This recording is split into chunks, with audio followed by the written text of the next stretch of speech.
may be seated. Good morning. Good morning, Roger. Good morning, Roger.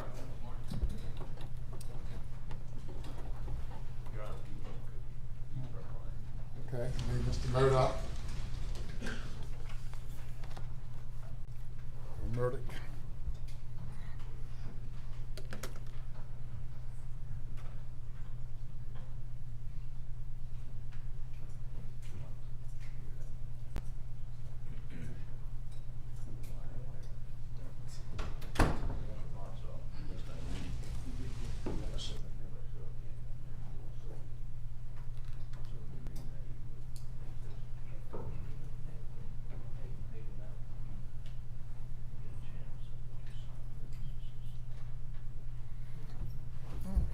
And continuing on, the case of State v. Alex Murdaugh, Mr. Waters.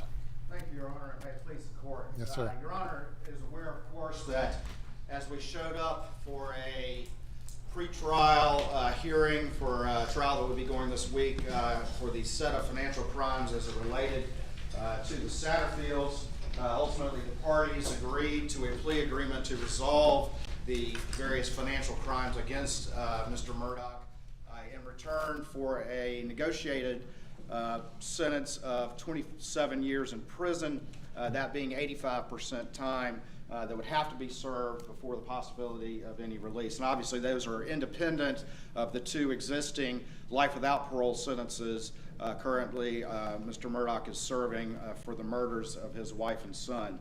At that time, because that plea negotiation developed during the course of pretrial hearings, we deferred final acceptance of that negotiated plea until here today so that all the victims could be properly notified and be present and address the court if they so desired. And we have notified all the financial victims of the various indictments against Alec, and those who wanted to attend are either here or their representatives are here and will address the court at the appropriate time. But Your Honor, I think it's important because we ultimately did the factual basis sort of on the fly, and I did go into great detail, but I said at that time that I wanted to spend a little bit more time sort of laying the table, setting the table, and putting a little bit more meat on the bones since we are here post-Thanksgiving about the nature of the schemes that Alex Murdaugh conducted. And I will kind of walk through those to not only reset the plea agreement, but also to provide, Your Honor, some of the paperwork so you can see how this scheme ultimately went down. One of the things I would say again is that this is a negotiated plea, and as Your Honor is well aware, what that means is, of course, is that Your Honor, after hearing everything, of course, will, and that includes hearing from the defense and the victims, would either accept the 27 years or reject it, depending on, obviously, Your Honor's view of all that information. But Your Honor, to begin with this whole morass, again, I think the easiest way for me to walk back through it would be to go in chronological order and to, again, talk about not only the counts that are being pled to and what's being pled to, but also kind of remind Your Honor of the facts. And I do have some exhibits that I'm going to hand up to Your Honor as we move through this, and I've, of course, already provided copies to the defense. Prior to proceeding, Mr. Harpootlian, do you have any introductory comments? Your Honor, only to note that at a juncture after Mr. Waters finishes, we're going to hear from the victims, and I'm told this morning some of their lawyers. My concern is that the Victims' Bill of Rights guarantees the victims the ability to make a presentation. I have no problem with that whatsoever. There's going to be, I'm sure, extensive comments by them. But I'm concerned from what I read in social media about some of the lawyers making comments today. Some of them are they're going to express anger against me and Mr. Griffin and Mr. Murdaugh. Some of them are nakedly using this as an infomercial to sell coffee cups or t-shirts or bobbleheads in an effort to maximize their economic return on this process. I would ask the court either to have the victim speak or the attorneys, but not both, And if the attorneys do speak, they address their comments to you and not to us, and their comments should exhibit the demeanor of this courtroom, not some sort of marketing ploy. Thank you. All right, thank you, Mr. Harpootlian, and certainly we will maintain the civility and proper decorum of the court. The parties are entitled, victims are entitled to representation, and the lawyers can speak on the victim's behalf, addressing the court and not addressing counsel. You may proceed. Thank you, Your Honor. And again, just to kind of set the table, we all know through this entire process, through the murder trial, through my comments from the initial proceeding we had at this plea, the power and the influence and the family legacy that was exercised, that was so important to Alex Murdaugh, and the trust that his family name and that law license on the wall had in that community and in the state in its entirety. And it was, and with the staff at the firm and with the people at the bank. And there were so many individuals that were trusting of Alex Murdaugh, and that is how this decade-long scheme was able to take place. And ultimately, we had people who came to Mr. Murdaugh for help, people that he told he was going to help, and in many instances, there was significant funds that Mr. Murdaugh paid to those individuals. But that was how the scheme usually worked. It was a sleight of hand. It was where he was handing them a check and had their focus on that he was able to steal money from them behind their back. It was the fact that he used things like Palmetto State Bank and what we've called the fake forge on these disbursement sheets and told his staff to fill those out. And then those go to the finance office at the firm. And it looks legitimate. And your average staff member who is going to never question a powerful senior partner, but these look like legitimate expenditures. And so that was that trust, that power, that influence, that was the only way that these schemes were able to take place. And throughout this investigation, Your Honor, and this ultimately, when we first got involved, the state grand jury first got involved, it was late August of 2021, and I described it before as leading to a whirlwind state grand jury investigation because the side of the road happened not long after that, and we realized that we needed to devote a lot of resources to figuring out what's going on here, because something certainly was rotten there and we needed to explore it. And that's one of the things that, along with investigating the murders, that we focused on. And I want to say this, I'm obviously standing here as a representative of the Attorney General's Office of Attorney General Alan Wilson, and obviously Attorney General Wilson, I'm standing here in his shoes. He's obviously been heavily involved in this case as well. You saw him at the murder trial. And we've come to this result for a lot of reasons. And the reasons are, and the main reason is that, first of all, we have these admissions from Alex Murdaugh that he committed all these crimes. We're able to detail those for Your Honor and frankly for the world, because it's important that the South Carolina judicial system have accountability for those that abuse it, and it's important that we explore the manner in which it was done in some detail so we can see how easy it was for power. Okay. Hi. I'd like to recommend R&E Home Solutions. We had a dryer vent problem, and we have a very long dryer vent, and the guys showed up on time and did a really good job, reasonable price, and so I really recommend them.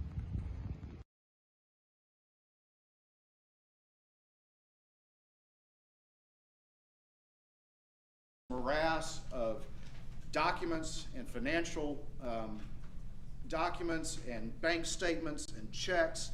And again, I have a lot of the state grand jury staff sitting here. I've mentioned my co-counsel Johnny James and our forensic accountant Carson Burney a couple of times, who are also very instrumental in those early days in going through those. And we worked very hard. But I do have to say that we received a lot of cooperation through that process from the very early days, from the first grand jury testimony back in October and November of 2021 We received a lot of cooperation from the firm formerly known as PMPED. They had provided their staff members, their financial people who had done a lot of review themselves. The lawyers in the firm had done a lot of review, and they were able to provide us some of those documents that started this investigation, that gave us breadcrumbs that we were able to follow. And so they've been cooperative throughout that process. Similarly, Palmetto State Bank. Your Honor is, of course, aware that we've indicted Russell Lafitte, who has yet to be tried and therefore is presumed innocent until found guilty. But the bank, who was also in many respects in those early schemes, conversion of those Palmetto State Bank checks was how this scheme took place.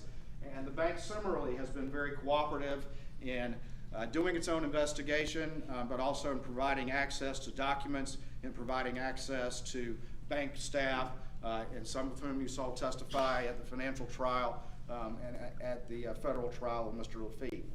So those entities have been cooperative to us through this process, but ultimately, and I described this before, but I think it needs saying again, that we can talk about what the lawyers did and the Attorney General's staff did and the state grand jury did and SLED did and our other law enforcement partners did and what the firm did and the bank did as we tried to put together and be able to tell this long story of how this man was able to steal for so long from the system. But as I described before, the other people that were so crucial to that were the actual clients, the victims, and their representatives. And I described before, Your Honor, particularly in those very early days, having to sit down with those victims as we were getting started and starting to put together some of those first cases and having to look them to the eye and say, I need your help to tell your story. I need your help. We can't make change. We can't expose what's happened unless you tell your story. And I described it before, there was a palpable fear, particularly among those early victims, in coming forward because of the power, because of the influence, because of the belief that no one would ever do anything about what had been going on. And I told them that we would see this through to its conclusion, that we would be committed to it, and again, to a man or a woman, those individuals that I sat at a conference table much like this, looked them in the eye, and they ultimately agreed to come forward knowing full well their name would be out there, and they came forward knowing full well that they would have to go testify in front of the state grand jury, and they knew full well that they would have to testify. And that, Your Honor, again, was true courage, because I heard over and over again, Mr. Waters, again, you don't understand. I have to live there. You don't understand who you're messing with. But they still came forward, and that really was crucial to development of all these financial crimes, which ultimately not only exposed this long-standing scheme of how a lawyer can abuse the system, but really put in context everything else that happened through the course of Alex Murdaugh's life. Your Honor, I have what's been marked now as State's Exhibit 1 that I will hand up, and this is just a timeline of how the financial crimes developed throughout the course of this scheme. And as I described before, and again, I'm going to try to walk through this as quickly as I can, but the first thing that we had was that Alec ran into some financial trouble in 2008, 2009. We all know the recession happened. And after that, he had a number of early large recoveries. And it caused his partners and people around him, because the legitimate fees from those cases were so extensive, to believe that he ultimately had righted the ship. And he did take those legitimate fees, but he was also borrowing so much money, and he then started to steal from those large recoveries. And Your Honor, the first one that is part of the state grand jury cases is Natasha Thomas and Hakeem Pinckney. And Your Honor, there was a catastrophic accident there. It left Hakeem a quadriplegic. He ultimately passed away. And Mr. Murdaugh came to the hospital to offered to represent them. One of the things that he had done was had Russell Lafitte at Palmetto State Bank appointed as a conservator, and that became crucial to this particular scheme. And ultimately, when those recoveries came in, and they were quite extensive, he was able to steal some of those. And the next exhibit I have, Your Honor, that I would hand up. And Your Honor, I would ask, not that first one, but this exhibit, we've redacted account numbers from it, but there is extensive financial information in there. And we would ask that these exhibits, which I think are important for Your Honor to see, but that they remain under seal this time, just because they do have financial information in them. All of them? Or just? Not the first one, but the first one. No objection. All right, I'm going to hand up this exhibit right there. And Your Honor, this is the exhibit as it relates to Hakeem Pinckney. And what you see on that first page and on the second page is really the hard work that was done in this case. Because it's one thing to determine that a check went from where it was supposed to be and somehow ended up in Alex Murdaugh's world. But it was another thing to figure out exactly how that money was spent and how that money was dispersed. And ultimately, you can see here on that page that when Alex Murdaugh, and this would be on December 20th, 2011, stole the $309,581.46, that when we looked and traced how that money was spent, a large portion of it went to go to pay back a personal loan from Charles Lafitte, to pay his father, to pay the Hannah Plyler conservatorship, which is another conservatorship that Alex Murdaugh had set up in a case that he had where he had Russell Lafitte named as the conservator.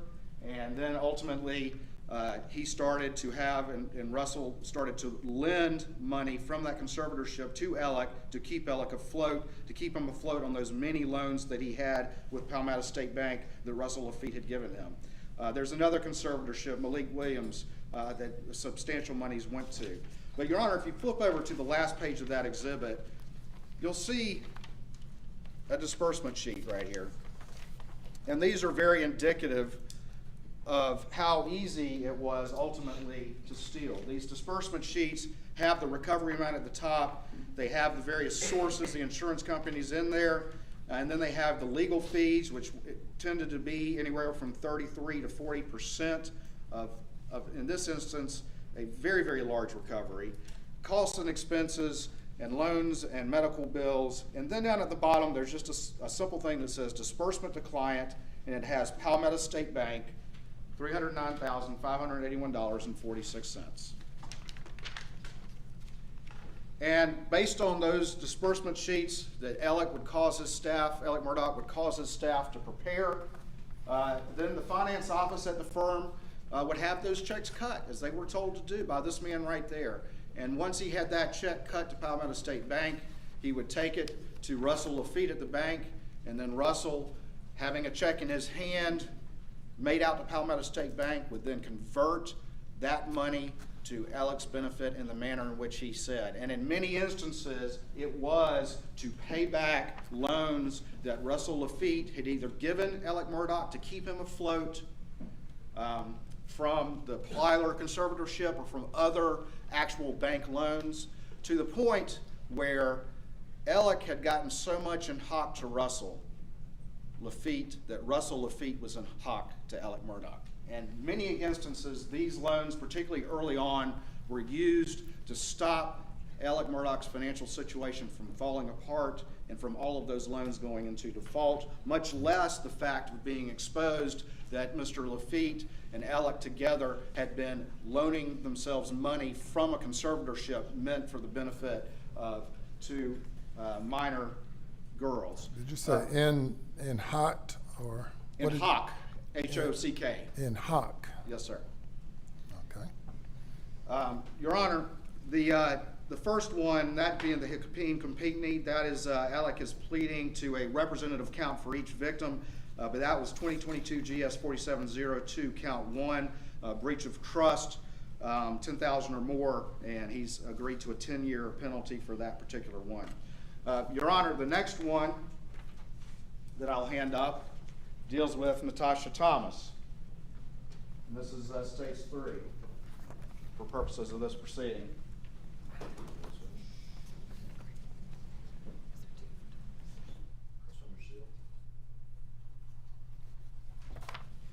And this one again, Your Honor, this was she was in the same particular accident, and there were two different thefts that were taken in this particular one. One of them was on December 20th, 2011, and that was for $325,000. Again, Mr. Murdaugh had Russell Lafitte appointed as conservator for Natasha Thomas, who was a minor at the time. And if we look on the last page of this exhibit, we will see an amount down at the bottom. There's disbursements to clients, and you see the various disbursements that are going out, but the last one says Natasha Thomas, Palmetto State Bank for $325,000. And again, the staff does as they're told by Mr. Murdaugh, and they cut that check from the trust account for $325,000 made out to Palmetto State Bank, and Alex Murdaugh is then able to convert that money, and actually converts all $325,000 of it to pay back a loan from his father. Your Honor, that is 2022 GS 4701 count 1, to which he's pleading guilty related to Natasha Thomas. That's breach of trust, $10,000 or more, and he's agreed to a 10-year sentence on that one. Your Honor, also in this particular exhibit, we have and this was very typical, that a lien was held back to pay off, in this instance, Medicaid. And it was very common for plaintiffs' lawyers, this is very common, very accepted, and very usual, to hold back, give initial disbursements to clients, but then hold back monies to pay off medical liens and other liens that need to come out of that recovery. And it's very common, again, for them to then negotiate with those medical providers or whoever else, and then, if they can, get them to accept something less than the full amount. So if they can get them to accept 70%, then what they're supposed to do is then return that additional money to their client. Hey, great news, I'm a great lawyer. I managed to settle those liens for less, and here's an additional amount of money on top of what I've already given you that you weren't expecting. But what we found, of course, was that that became a very easy delta that would allow Alex Murdaugh to steal funds. And ultimately, we see that second theft from amounts that involved Natasha Thomas, ultimately did pay some liens, but instead of returning that money to Natasha Thomas, as Alex Murdaugh was supposed to do, instead he had another check cut to Palmetto State Bank and made out to Palmetto State Bank, took it to Russell Lafitte, and had that money converted for his own personal use, and pretty much had it converted to cash, and ultimately had it converted to cash, including $9,000 cash, which is obviously a very interesting number in that it's meant to stay under that $10,000 threshold. Your Honor, I mentioned before that he had Russell Lafitte appointed as a conservator, and they had been borrowing money from a different conservatorship. Russell had been loaning money to Alex Murdaugh from that conservatorship. Russell Lafitte had been loaning money to himself from that conservatorship, and that money needed to be paid back. And so ultimately, I'm going to hand out what's been marked as States 5.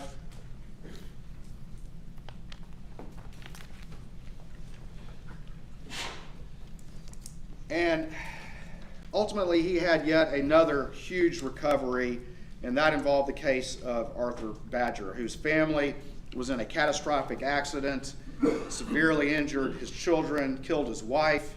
And Mr. Murdaugh told him the case would only be worth a certain amount, and during the course of this, and this was very common, Mr. Badger had to get money to pay loans, he had to pay his bills, and what we found in this particular case was that Mr. Murdaugh ultimately settled globally a lot of these claims and had the civil defense lawyers there allocate the money in a certain way so that he could ultimately hand a very large check to Mr. Badger, more in line with what he was expecting him to receive. But he structured so much of the money going into Arthur Badger's sort of part of the ledger, that he was able to steal $1.325 million from that particular claim. And if you look at that first page, you'll see the tracing exhibit from the state grand jury and all the work that was done there.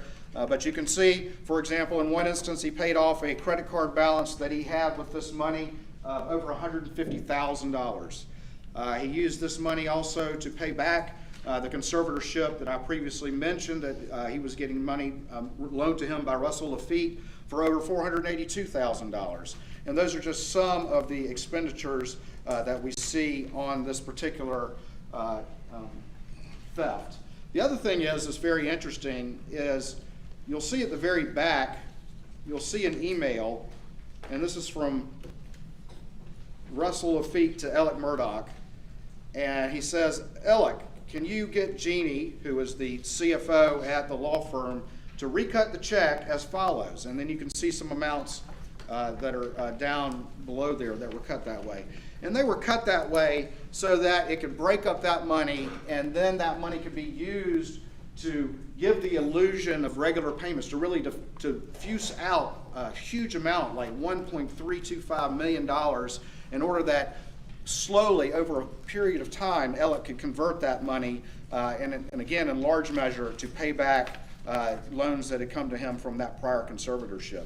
And again, throughout that, there were a number of loans that were cut to Palmetto State Bank, and they were essentially cut in a manner that Russell Lafitte had Alex cut them that way, and then they were ultimately stolen all the way from February of 2013 through May of 2014.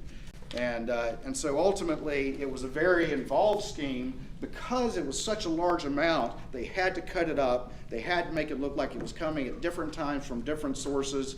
And that is how, over the course of that long period of time, Alex was able to steal that money through use of Palmetto State Bank. Your Honor, this is 2022 GS 4703, count 1. To which Alex is pleading to breach of trust over $10,000 and has agreed to a 10-year sentence.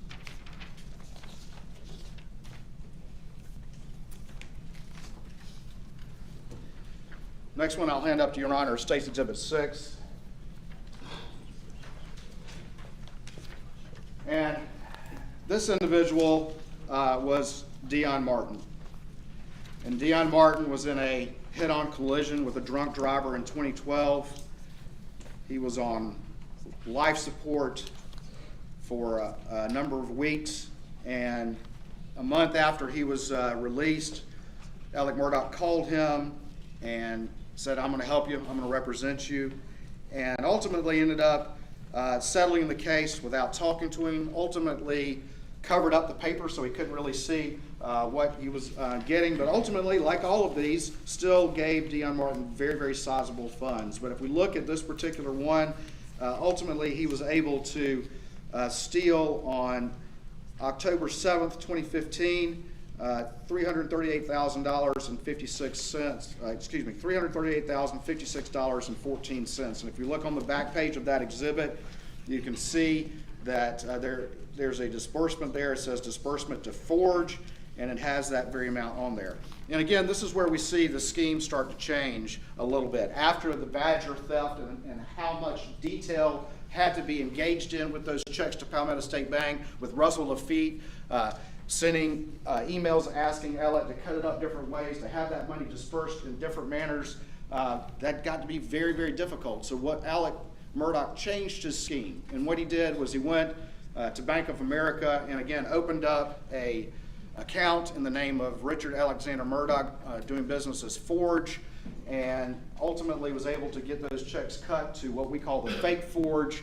And again, the staff didn't question it because the legitimate Forge Consulting, which also was very cooperative throughout this case in providing information, was a company that served as a consultant providing services and linking plaintiffs to annuities where they could structure their settlements where they would get regular payments. And so when he could get that money, make out Forge, all he had to do was get on a disbursement sheet the word Forge, get a trust account check cut from the firm trust account made out to Forge, and then take it down to Bank of America and deposit it and convert it from there.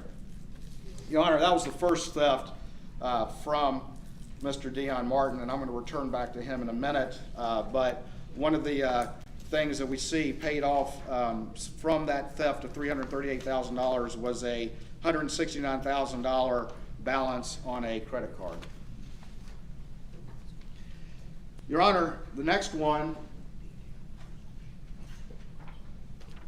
and I'm going in chronological order, is Johnny Bush, and I'm going to hand out what's been marked as State's Exhibit 8.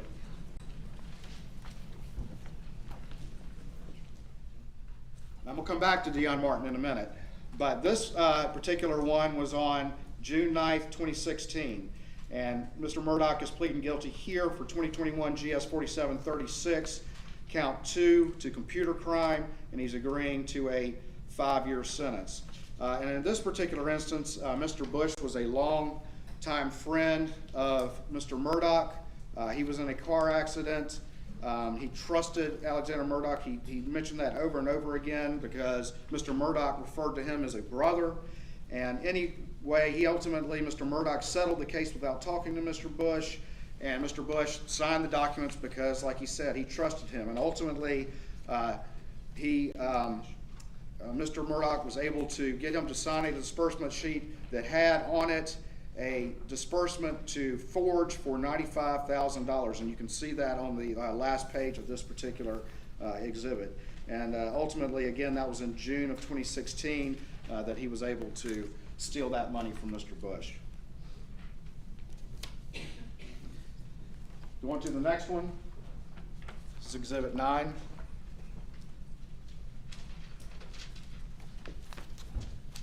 And Your Honor, this particular one would be in August 11th, 2016. This is 2021 GS 4731, count 1, to which Mr. Murdaugh is pleading to breach of trust $10,000 or more and agreeing to a 10-year sentence for that particular crime. And in this particular instance, again, he had a case where there were disbursements, but he had a lien put on the disbursement sheet. The lien just said the word Forge for $70,000. And ultimately, again, he was able to take that $75,000, deposit it into his fake Forge account, and then convert it to his own use. And a lot of that was cash. A lot of that was payment to employees that he had, payment on credit cards that he had, including a payment on a credit card of over $21,000.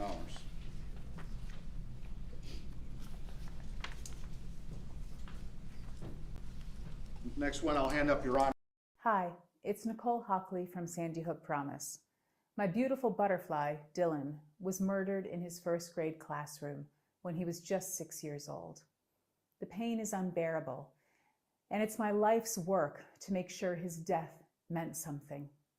My mission is to honor my baby boy through this work to save the lives of others, but I need your help. Will you please donate now to help prevent more school shootings?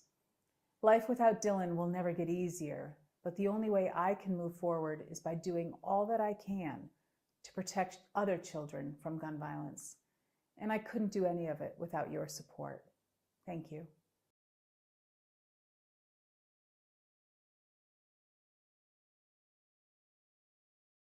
Disbursements. Actually, in this particular instance, if you look at the last page, you see that there is no signature on there for Mr. Risher. It just has Mr. Murdaugh's signature, but it has on there a disbursement to Forge for $90,000. And in many instances, that's what would happen.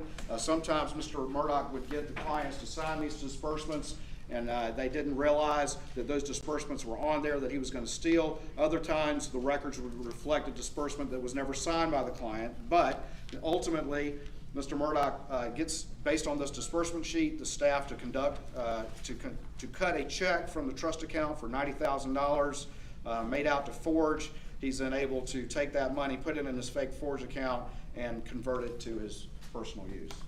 On top of that, Mr. Murdaugh also misappropriated $5,504.94 in case expenses, which he billed to Austin Aviation for a trip to New York, a private plane service, limo service, and meals that ultimately he was able to bill to Mr. Risher as if they were legitimate case expenses for this case. when instead that was a personal trip for Mr. Murdaugh, a luxury trip, which he then billed to a client and stole that money. All right, we're going back now to Mr. Martin. I'm gonna hand up State's Exhibit 7.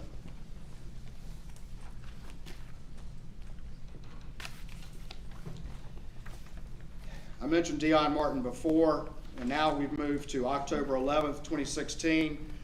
He had already stolen, as I said before, over $338,000 from Mr. Martin over a year earlier, but now he's back, and in this instance, he gets a check cut from Fake Forge, made out for $45,000. And again, this had been part of money that was held in trust, supposedly to satisfy liens, but Mr. Murdaugh was able to then convert that money since it remained in the trust account, and on October 11th, 2016, again, he converted that $45,000. But very interesting, Your Honor, if you look on the last page of this one related to Dion Martin on the disbursement sheet, you will see that at the top it says, under the recovery amounts, it has structured for annuity directly to Michael Gunn and has $500,000.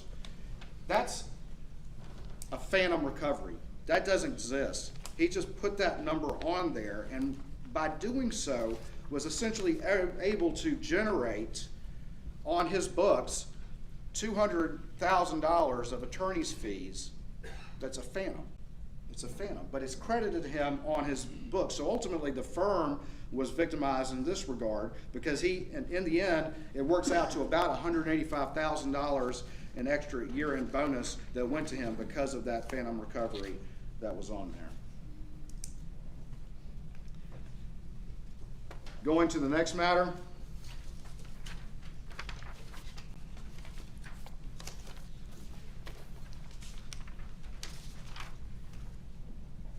Hand up States 11.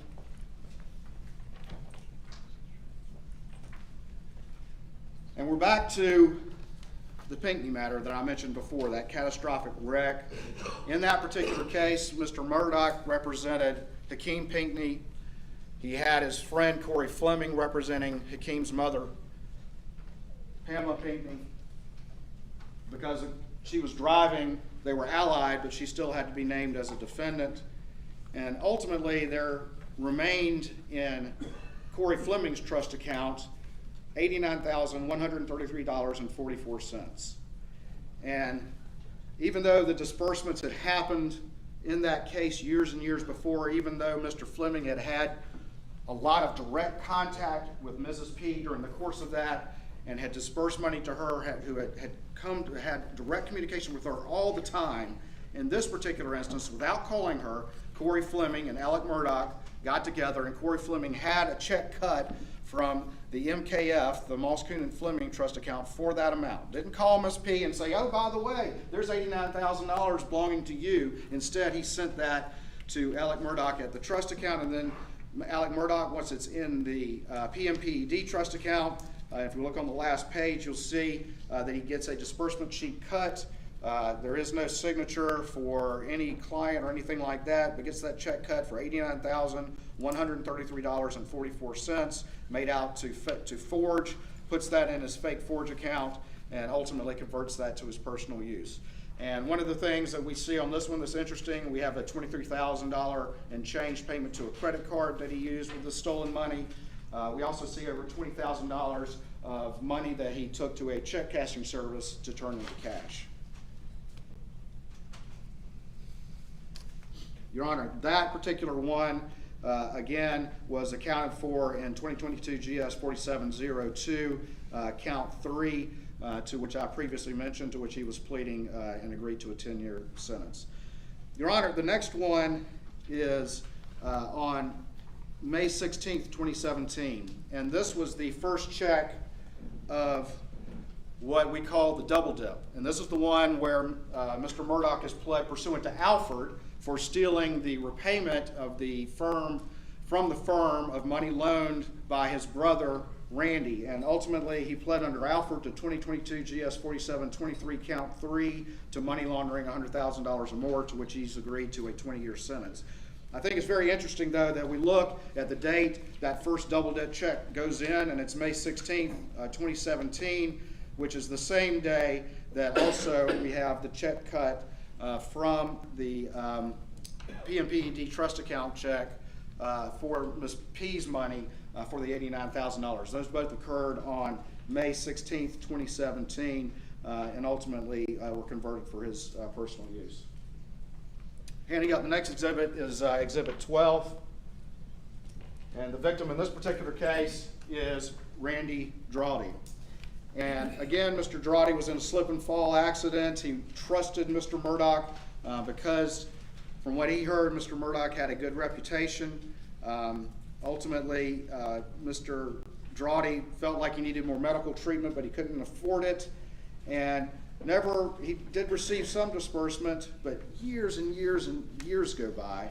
And ultimately, in this particular one, we see here a check, and this was money that was held to pay for a potential medical bill that remained in Mr. Murdaugh's trust account for years and years. But ultimately, he had $9,569.30 on October 3rd, 2017, cut to Fake Forge, and then converted that money to his own use, including money to cash, to the check cashing services, and other expenditures. And ultimately, it appears that this money, again, was withheld in liens. It stayed there for a long period of time, and I'm sure at some point someone came to Mr. Murdaugh and was like, why is this money still here? And so even though it was still less than $10,000, Mr. Murdaugh ultimately converted that to his own use. And to that, he is pleading to 2021 GS 4732 count 1, breach of trust, $2,000 to $10,000, and agreeing to a 5-year sentence. Next exhibit, Your Honor, is State's Exhibit 13.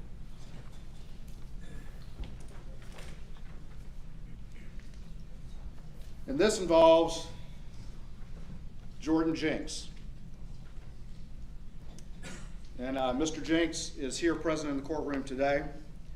Mr. Jenks knew the Murdaughs well and considered him a friend, and ultimately said that Mr. Murdaugh pushed him to settle the case for an amount that he thought was less than what he was expecting. And he also knew that there was money that had been withheld in trust if the insurance company ever came and claimed it, was what he was told, Mr. Jenks was told by Alex Murdaugh.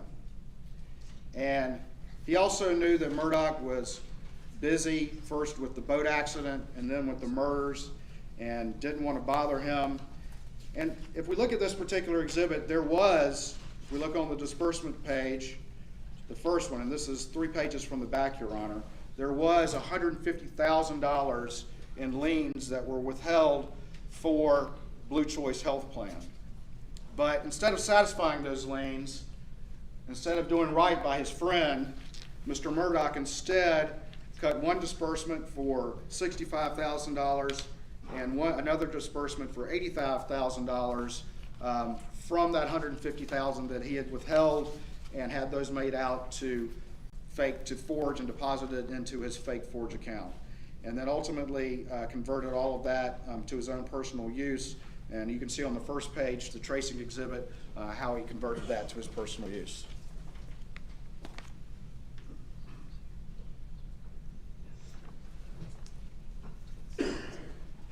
Your Honor, for that particular one, he's pleading to 2021 GS 4735, count 5, to forgery for a 10-year sentence.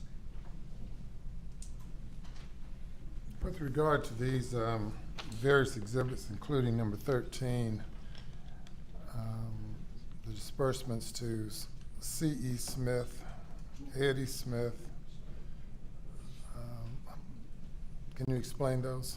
Yeah, there were a lot of monies, as Your Honor has heard about, that were dispersed through Curtis Eddie Smith. And ultimately, and I'll get to that particular count, but he's pled to a conspiracy count involving the amount of money that had gone through that Mr. Murdaugh ultimately from converted funds then had cut to Eddie Smith. And those monies were ultimately converted for narcotics. and other purposes. You can see, though, that Mr. Murdaugh would often have those checks cut to Eddie Smith using different names. There would be, and that's why you can see on the tracing exhibit, you can see that there's different mechanisms or different names in which that's listed. There's C.E. Smith, sometimes it would be Eddie Smith, sometimes it would be Curtis Smith. There were a myriad of different ways that Mr. Murdaugh would have those checks cut. Sometimes they would refer to work that was being done that was not being done. Sometimes they would refer to auto purchases that were not happening. But ultimately, that was one of the ways in which Mr. Murdaugh was able to convert the cash that he was stealing to his own use was through routing checks through Curtis Eddie Smith.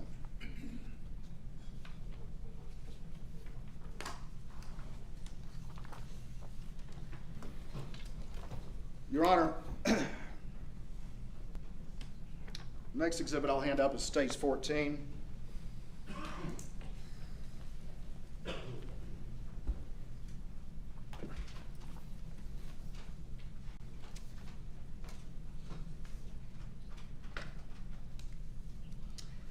And Your Honor, this is the first of the Gloria Satterfield checks to which he is pleading guilty. And this is dated January 7th, 2019, 2021 GS 4730, count 4. He's pleading for this false pretenses and agreeing to a 10-year sentence. And there are 2 other charges he's pleading that I'll get to here in a minute, but I'm doing these in chronological order. I detailed at the prior proceeding how Gloria Satterfield was the longtime housekeeper for Mr. Murdaugh and his family. Ms. Satterfield's family, her sons trusted Mr. Murdaugh. There had been a long-time family relationship there. Ms. Satterfield in February of 2019, not of February 2019, but Ms. Satterfield had fallen at the Murdaugh home and ultimately passed away. And Mr. Murdaugh approached the family, and some of the Satterfield family is here and is going to address the court. And he approached the family and said, I'm going to help you. I'm going to make sure that Ms. Satterfield's sons are taken care of. And ultimately, I detailed the entire timeline, which I won't go through extensively here again. But he ultimately involved his friend Corey Fleming. They got an initial recovery of $403,500. Well, that's the ultimate amount he cut to himself. It was $505,000. At that point in time, Tony Satterfield was the PR, but instead of advising Tony that the first recovery had come in, instead they involved Chad Westendorf at Palmetto State Bank, who really served as a patsy. Mr.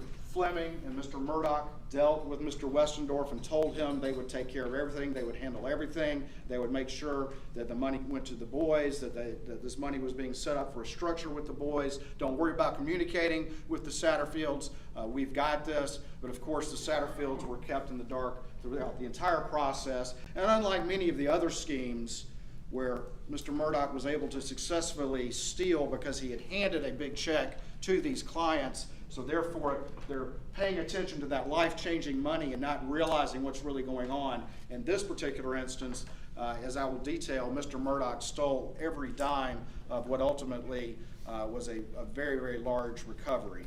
And I will talk a little bit more about that. And I know I detailed that last time. I'm not going to go through the whole thing again, but suffice it to say that Mr. Murdaugh conspired with his friend Corey Fleming, who he had represent the Satterfields, to get Chad Westendorf, keep him in the dark, keep him as a patsy so that he would not really know what was going on. And ultimately, Mr. Murdaugh was able then to convert sizable portions of this money. And this is the first exhibit right here. This is the first Satterfield one. Again, this is January 9th, 2019. And this ultimately had Corey Fleming cut a check for $403,500 made out just to the single word forge. And then he was able to put that into his fake forge account and ultimately convert that to his own personal use. And what's very interesting about that is if you look on the front on the tracing sheet, you will see the vast majority of that money was used to pay on the sizable loans that Mr. Murdaugh had with Palmetto State Bank that were constantly in danger of going into default. We see a payment for $104,000 on Moselle. We see payments on Redbeard and Zero United. And so again, that money was necessary. Mr. Murdaugh needed to get that money in there, needed to get that money so that he could pay those loans that he had outstanding and stay one step ahead of the game, stay on what I've called an exhausting hamster wheel to stop that thing from coming off the rails. Because the second it comes off the rails, then somebody comes looking and all of this falls apart. And one way that could have happened is if he ultimately were to default on all these loans that he had with Palmetto State Bank. Because if that were to happen, then the bank, no matter how long this relationship had been, is going to be looking at what's been going on here. And so ultimately it was very crucial to get this money in and pay on those particular loans.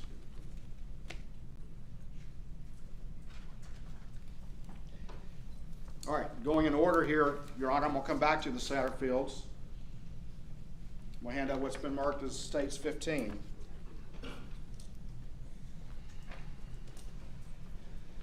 And Your Honor, this was the case of the estate of Blondell Gary. And in this particular instance, and had testimony from her survivor.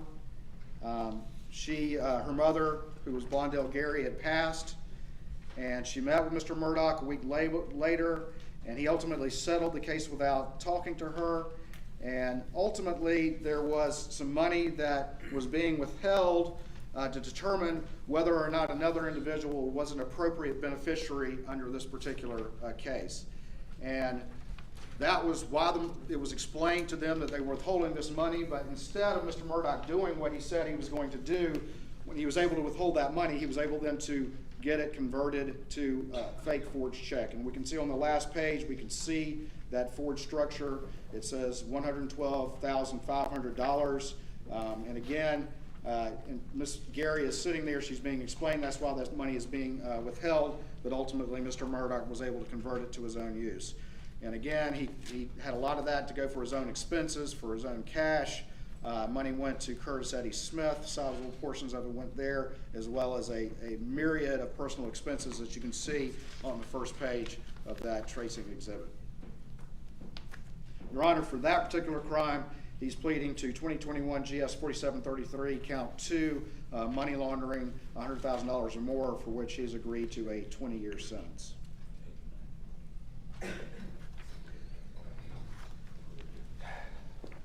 State's Exhibit 16.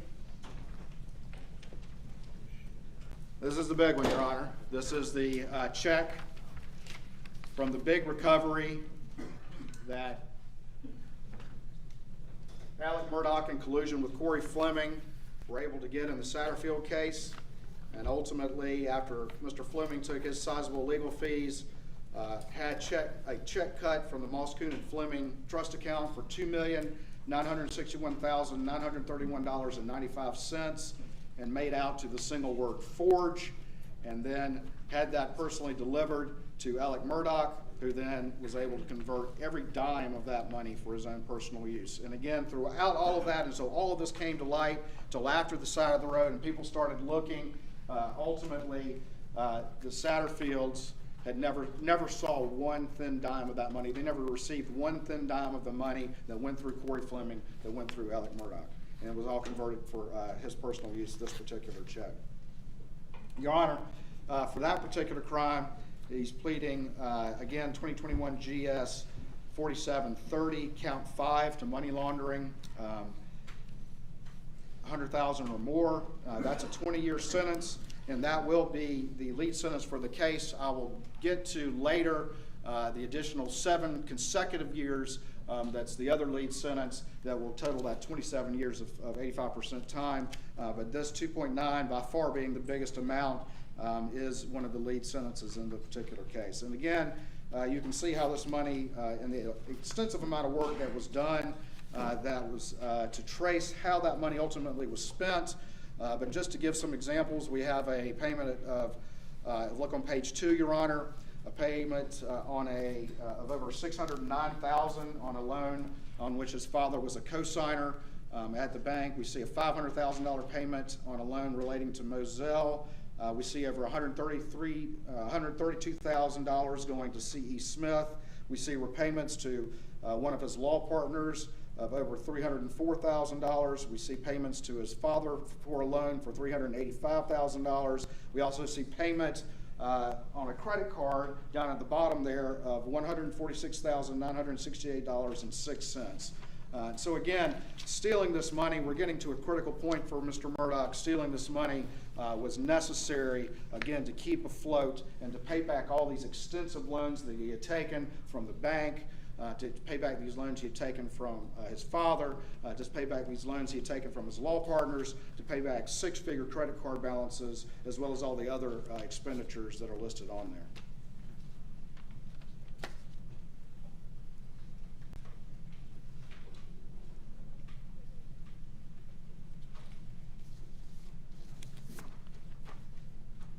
Next one, I'll hand up to your honors, is State 17. And the victim in this particular case is Christopher Anderson. And your honor, he's pleading to 2021 GS 4734 count 2, money laundering $100,000 or more, to which he's agreed to a 20-year sentence. And ultimately, in this particular case, he was able to convert through a disbursement statement that just said settlement proceeds to Forge $750,000. And once he had that amount made out to Forge, and again, this check was on February 20th, 2020, he was then able to convert this money to his own personal use. And you can see the tracing exhibit on the front, all the personal expenses that were being paid through that money, a lot of online withdrawals and banking transfers, but also payments to Palmetto State Bank loans for over $104,000, a lot of money going to Curtis Eddie Smith, and then just general other personal expenditures. In all my years, even before I had children, I've never felt that confident in a bathing suit. Find a way. You will not regret it. I'm able to show my body off. ABX is Sonobello's innovative procedure that removes fat cells and tightens skin, and it does this faster than a tummy tuck with faster recovery. I put the kids first, family first. I stopped taking care of myself, so then that's when I reached out to Sonobello. After my procedures, I have the flattest tummy that I've had in 25 years.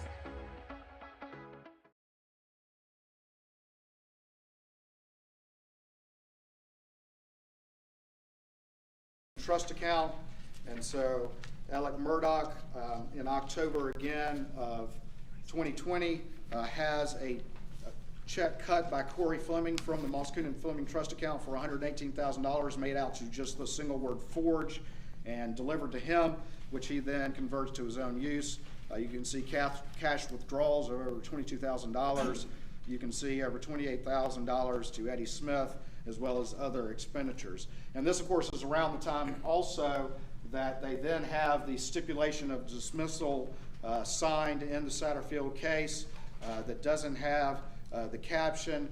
They do not advise the attorneys for either Nautilus or the prior insurance companies. Instead, Corey Fleming signs it, and he has Alex Murdaugh, the defendant, not the defense attorney, but the defendant himself, sign that stipulation dismissal in conjunction with having this forged check cut to Mr. Murdaugh for $118,000.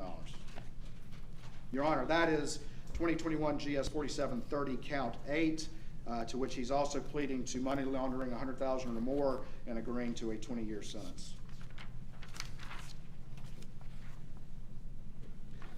Next one is States 19.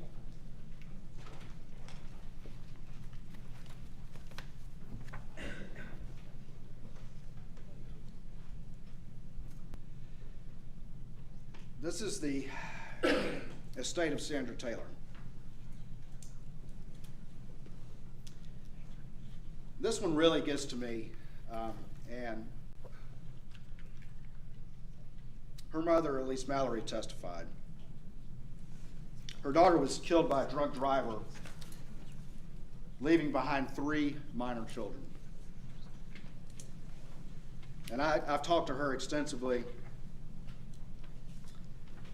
And she went to Mr. Murdaugh because she heard he was the best in town. And he kept telling her and lowering over and over again how much the case was worth. And if there ever was a more acute example of trust, it was Miss Mallory and Mr. Murdaugh. She put this case in his hands, and he kept coming back and saying that the case was worth less and less and less, until eventually he told her that the case was only going to be worth $30,000, $10,000 for each one of those children. And she believed him. Because like many people, $30,000 is a lot of money.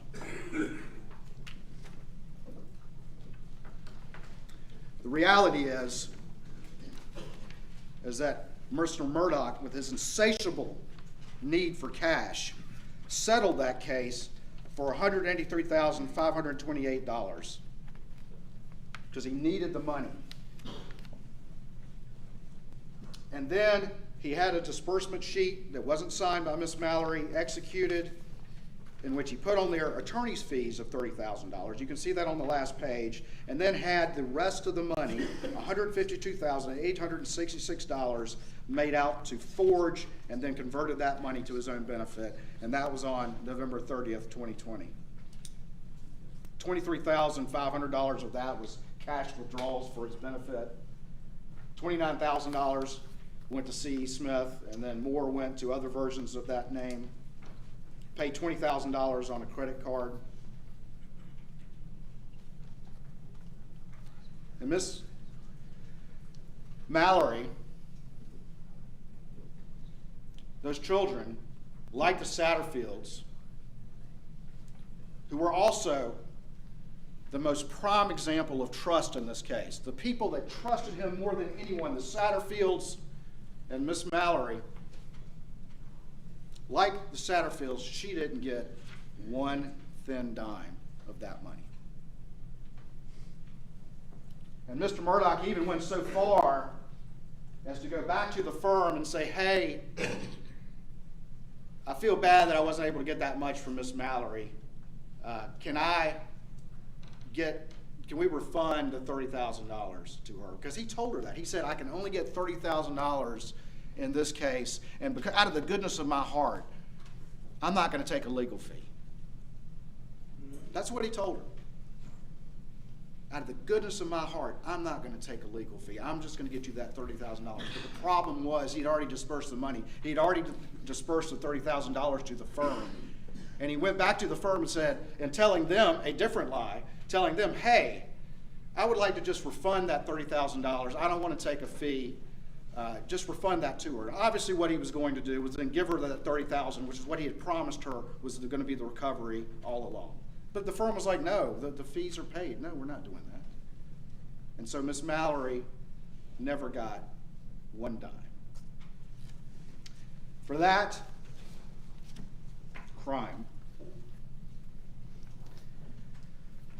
Mr. Murdaugh is pleading to 2021 GS 4738, count 2, money laundering, $100,000 or more, and he is agreeing to that, to a 7-year sentence that is consecutive to the 20-year sentence of 2021 GS 4730, count 5.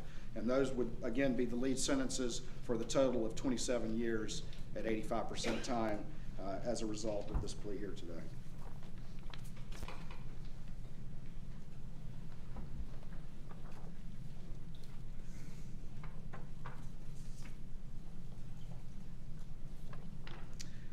Your Honor, our next exhibit, Exhibit 20. In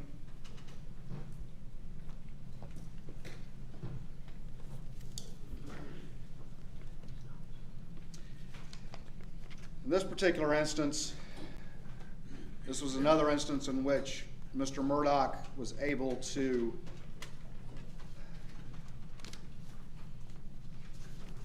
steal fees from the firm. this particular matter, he represented the individual, and ultimately he had cut 2 disbursement sheets. Number one, at the very last page of this exhibit in the disbursement sheet, he had the MPED attorney's fee, and then in parentheses the word forge for $83,333.33. Your Honor, that was from May 12th, 2021. And that particular fee made out to forge instead of going into the firm as it should.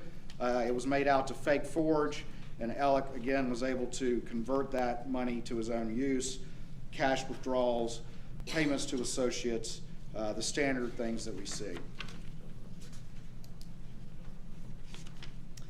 He also had a second disbursement sheet cut in which it said forge on it, $91,867.50. That check was cut on December 16th, 2020. And again, ultimately, those were cut from the client trust account. Should have represented legal fees, but instead were diverted by Mr. Murdaugh into his forge account and converted to his personal use. And it's that last sheet, Your Honor, that where it says attorney's fees forge, that along with one of the ones I'm about to talk about next, the Ferris matter, or the matter involving Chris Wilson, those were 2 of the things that the firm had started to notice as everything started to come apart.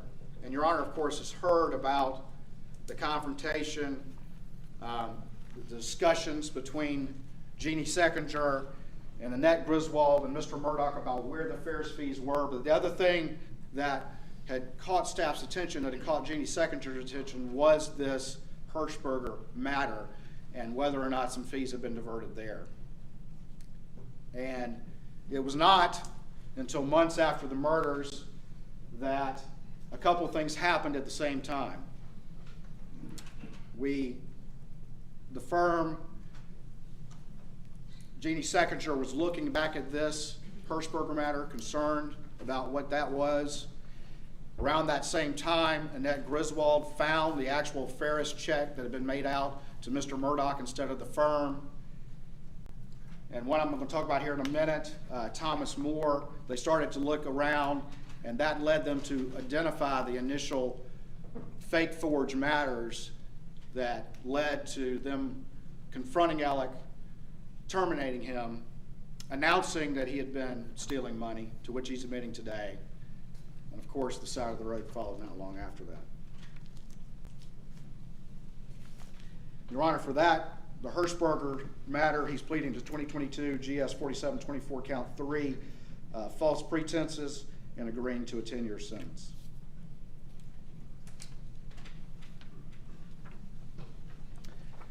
Next exhibit I will hand up is Exhibit 21.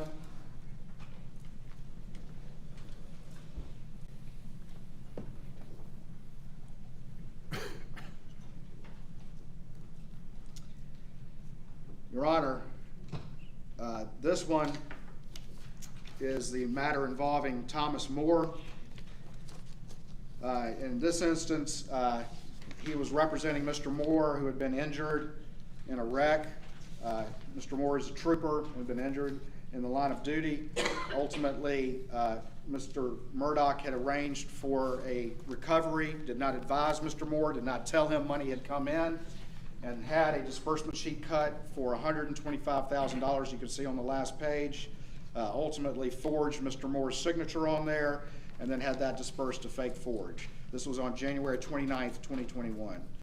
And ultimately, you can see on the first page how a lot of that money was being dispersed, including to cash withdrawals, various iterations of the name Eddie Smith, the cash services business for $14,000, and other matters as well. For that, Your Honor, he's pleading to 2021 GS 4727 count 2, money laundering, 20 years or more. Again, all of these 20-year money launderings are 85% offenses, and ultimately he's pleading guilty to that one as well.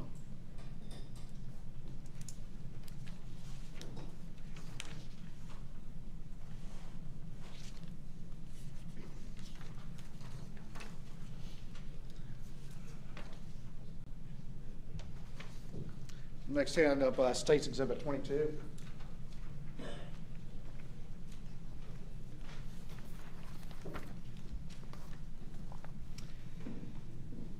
Your Honor, this is the matter involving Chris Wilson. And as Your Honor will recall, Mr. Murdaugh had split this case with his friend Chris Wilson and another attorney. They had tried the case in, I believe, December of 2020, and bench tried it and had received a sizable recovery in the early months of 2021. Mr. Murdaugh, again, was in a desperate position needing cash and could not have these fees go into the firm because, again, the way the firm payment structure worked would be that he would not receive the majority of that money until the end of 2021 when the firm paid its overhead, settled up on its agreement, and then split up the remaining monies based on each attorney's individual contribution to that year's revenue. And ultimately, he had, on March 10th, 2021, a check cut for $192,000, March 23rd, 2021, $375,000, and April 20th, 2021 for $225,000, and had those all made out from the Chris Wilson's trust account representing the fees that should have gone to the firm, and had those made out to him personally and deposited it and spent for his own personal use.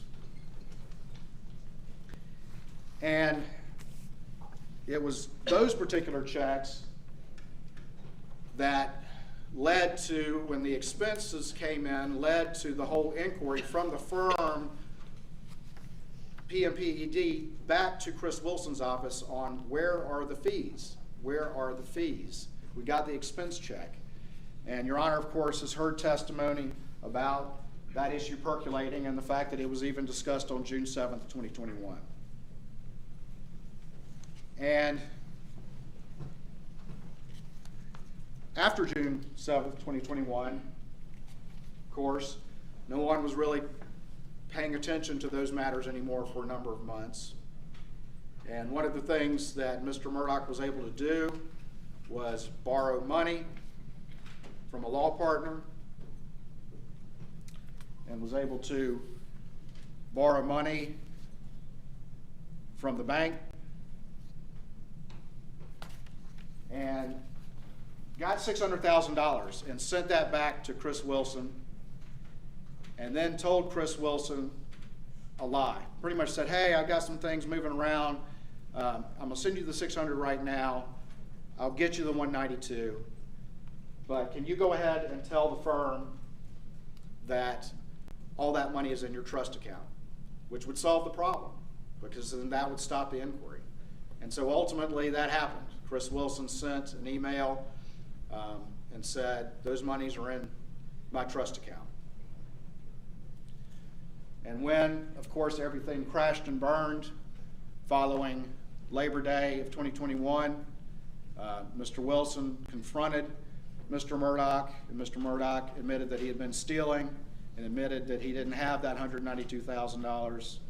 And ultimately, those were the basis for the indictments in 2021 GS 4728, counts 1, which represents the diversion of the fees from the firm of $792,000, pleading to false pretenses on that for a 10-year sentence, and then count 7 representing that 192, not to double count it, but representing the 192 that he defrauded his friend Chris Wilson out of, and that's false pretenses to which he's agreeing to a 10-year sentence.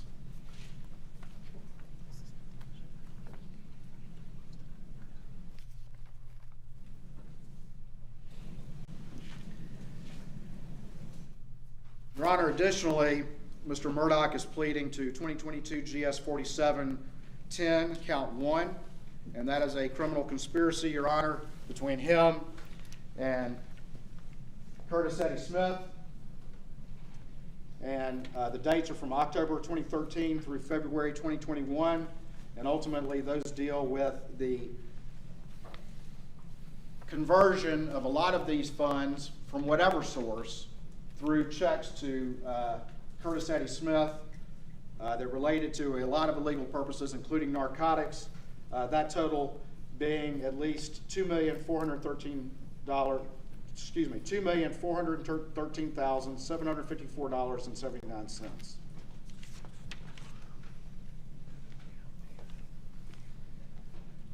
Finally, Your Honor,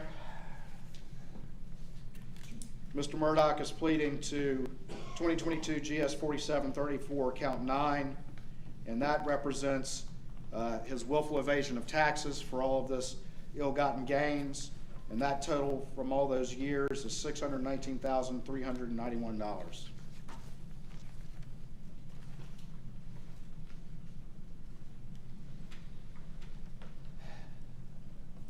Those are the crimes to which he's pleading here today, and the result of the exhaustive investigation that's been done here.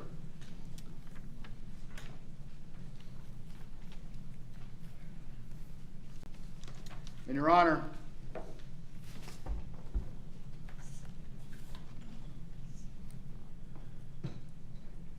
there were 101 offenses.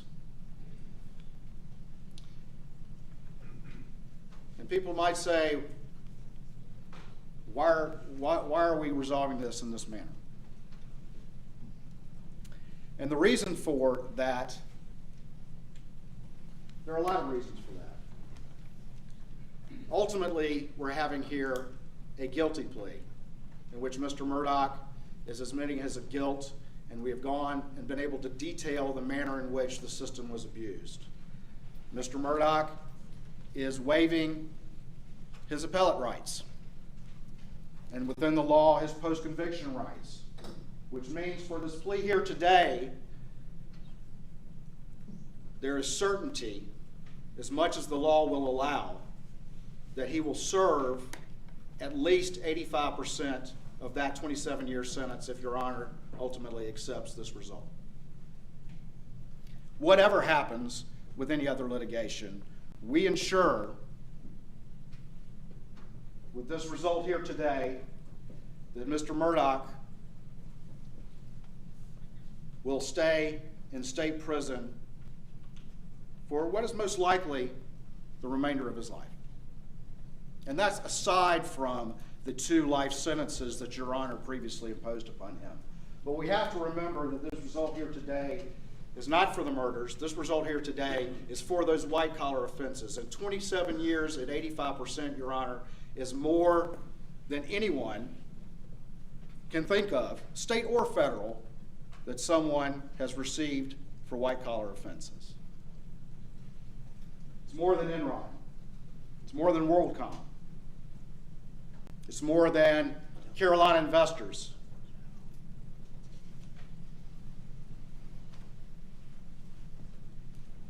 It represents a singular accountability for white-collar offenses, the likes of which no one can find another example, state or federal, throughout the country. It spares a lot of these smaller counties what Colleton County already had to endure, and that is the expense in some of these smaller counties with less resources of these trials. It spares these victims those trials and gives them accountability here today, and means that ultimately we can be assured that there is an accountability for Mr. Murdaugh solely for the white collar, unlike anything anyone has seen. And we can be assured that he's not leaving state prison. He's staying in South Carolina State Prison where he belongs, because these were South Carolina crimes committed in South Carolina courtrooms, just like this one here, and South Carolina state court actions before South Carolina judges, just like you, Your Honor.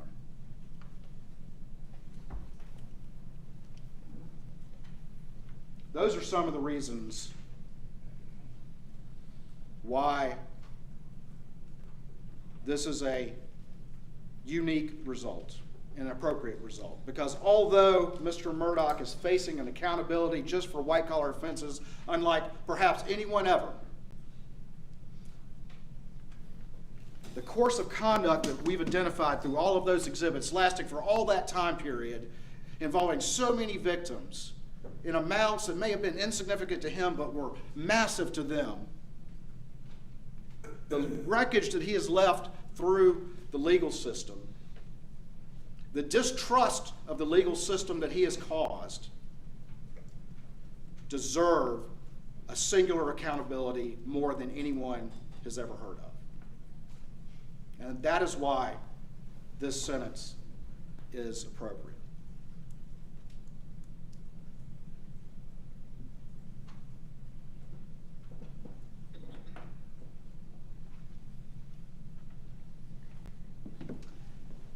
Ultimately, the firm, PMPED, who I mentioned, has been very cooperative with this investigation. The bank has been very cooperative with this investigation.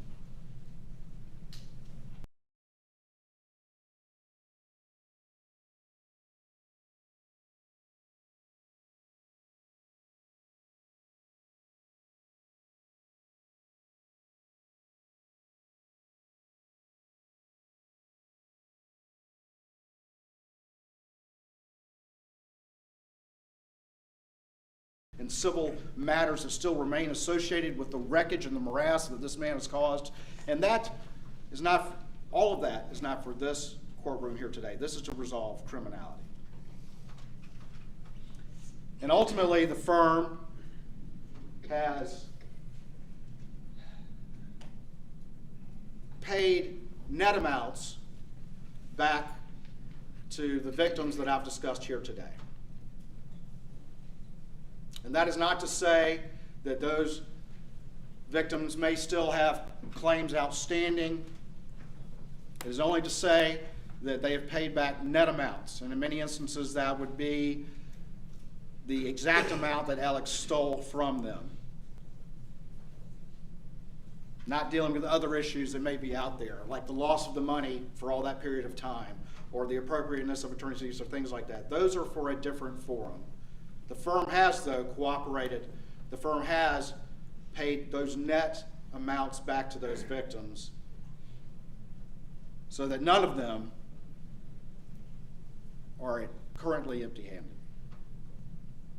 Doesn't mean that anyone was ever made whole by what this man has done, because I don't know that that's possible. Ultimately, Your Honor,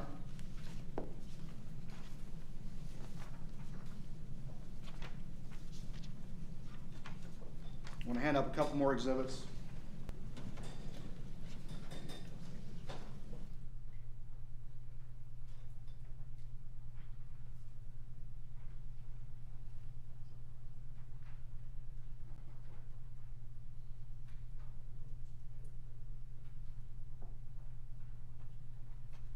Your Honor, this is simply a sheet that has been provided by the law firm, going through a number of those victims, monies that they have paid, those net amounts, other costs to them. And again, this is not to settle on a restitutionary figure. This is just to give Your Honor an example of some of the expenditures that are out there. And I've discussed this with the defense. I'm giving these figures up to Your Honor, but assuming that this plea gets accepted here today, our plan is to ultimately work with the defense and with all the various parties to come up with a figure that is appropriate for a restitutionary amount, even though we all know that in the end, the well is dry, and the well was bled dry by this man.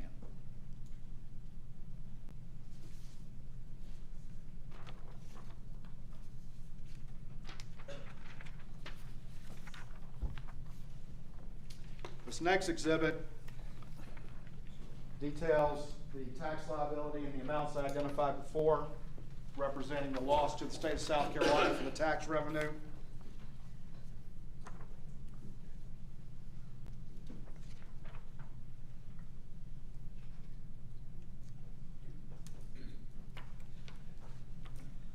This next exhibit, which was an exhibit at the murder trial as well, Exhibit 25, represents the confession of judgment to the Satterfields for $4,305,000.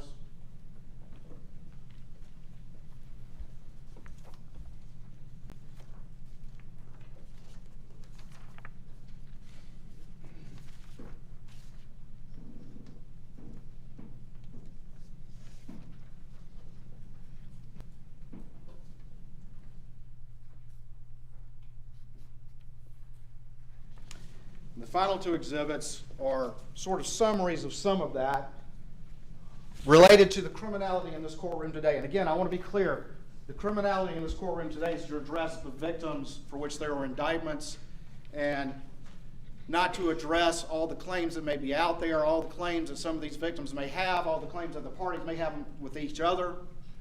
That's not the purpose of a criminal proceeding, but this is an effort for today's purposes, for acceptance of this plea, for exposure to the world of the extent of damage wrought by Alex Murdaugh, to put some numbers on it. And if we look at that first example, if we look at those various factors that I've identified, we see a total of $12,425,254.32.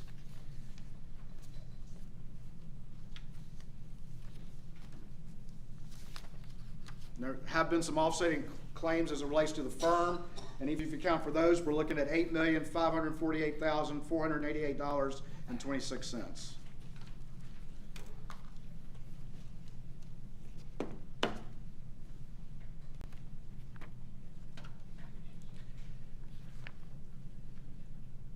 To say numbers like that out loud, to detail these involved schemes for this period of time, is unique and unprecedented and calls for a unique and unprecedented sentence of 27 years. Your Honor, I do have a number of victims and their representatives who would like to speak, and I believe our first one would be Eric Bland. I believe the mic right there is working, and this time I would, with the court's permission, allow these victims to address the court. Prior to proceeding, we will take a 10-minute recess.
Back in section.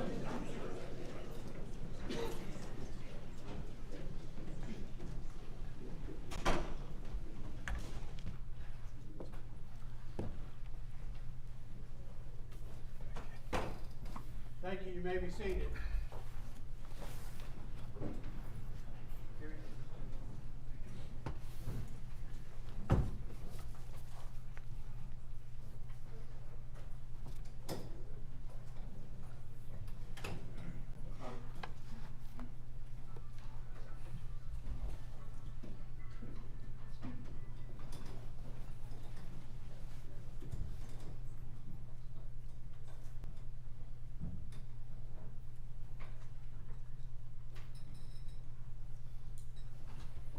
Mr. Bland?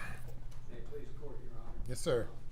Before I get started, I'd like to thank you for all the time and attention that you put into these cases over the last 2 years. A lot of personal sacrifice, a lot of ups and downs, and just on behalf of the families that I represent and my partner Ronnie Richter represents, just want to thank you. I also want to thank Attorney General Alan Wilson and Assistant Attorney General Creighton Waters, who is just a tremendous ambassador of justice. They've had a dogged pursuit of Alex Murdaugh in these cases, both the financial and obviously the murder cases, and Creighton is just a tremendous public servant. This day, Your Honor, was coming for 2 years, and we're happy it's here today. I just want you to know that we are satisfied that this is a very, very strong sentence that has been agreed to by the parties. It sends a clarion bell signal to not only attorneys, but to anybody who wants to victimize the vulnerable. This was predatory behavior. This wasn't Enron, it wasn't WorldCom, it wasn't stealing money from faceless people, from shareholders. This was Alex Murdaugh stealing money from those that were closest to him. Gloria Satterfield, who broke bread with him and his family for 22 years, helped raise his kids. Jordan Jenks, that you'll hear from, lifelong friend since they were 8 years old, grew up, played ball together. This is close theft. This is the unicorn of all thefts. And you know, he's on the Mount Rushmore of all criminals. He hit for the cycle. You know, he's convicted of money laundering, convicting of conspiracy, convicting of fraud, and most importantly, hit the home run. He was convicted of double murder. This is somebody that has tarnished our legal profession and tarnished our state. And, you know, we spent the past 2 years focusing on Mr. Murdaugh, but today is when we focus on the victims and the impact that his actions have had on victims. I met you for the first time at the bond hearing in October of 2021. I had never had the honor of appearing before you. And during that hearing, I said to you that Mr. Murdaugh needs to drink from the same cup of justice that every other criminal defendant has to drink from in our state. And I think today he's getting that full cup. It's served hot. And I'm very proud of what our state has done. But now let's focus on the victims. My partner Ronnie and I have had the pleasure of representing Tony Satterfield and Brian Harriet, along with the siblings of Gloria Satterfield. We've represented Alicia and Hannah Plyler, two sisters that you've heard about that were victimized by Alex Murdaugh. Jordan Jenks. We represented Sandra Manning. Nobody ever heard of Sandra Manning. She was the sister of Gloria Satterfield. $28,000 was missing. She was also a victim of Alex Murdaugh. We've represented Blake Hodge. Now, we've heard a lot of cases that talk about money theft, but there's a whole slew of other cases out there that deal with Mr. Murdaugh taking their cases. Blake Hodge was a paraplegic. And guess what he didn't do? He didn't file their cases on time. And case was lost on the statute of limitations. Those are victims too. We've represented Melverick Edwards, who's the father of Hakeem Pickney. We've talked a lot about Mrs. Pickney and Hakeem, but Hakeem had a father, Melverick Edwards. And there are some issues that concern that. So now I'm going to focus on Gloria Satterfield, because that was the trial that we would be doing yesterday. We were going to start this trial. And Gloria, I get very frustrated when I hear that she was just a housekeeper. She was so much more than that. I think Alex would agree she was so much more than that. She helped raise their kids, of Maggie and Alex's kids, Paul and Buster. She was a good woman. She was a good mother to Brian and Tony. And Alex exploited that woman, the woman who was in his house, the woman who helped raise his kids. He exhibited this type of predatory behavior where these people are not as educated as he was and is as a former lawyer. And he knew that they had something valuable. And he believed that their cases were his cases instead of the cases belonging to the client. So I'm going to introduce Brian Harriet. I'm going to introduce Tony Satterfield to the court and to everybody here. They're wonderful kids. They're glorious kids. Brian is a wonderful man, but he's a vulnerable adult. And Alex Murdaugh took advantage of this vulnerable adult.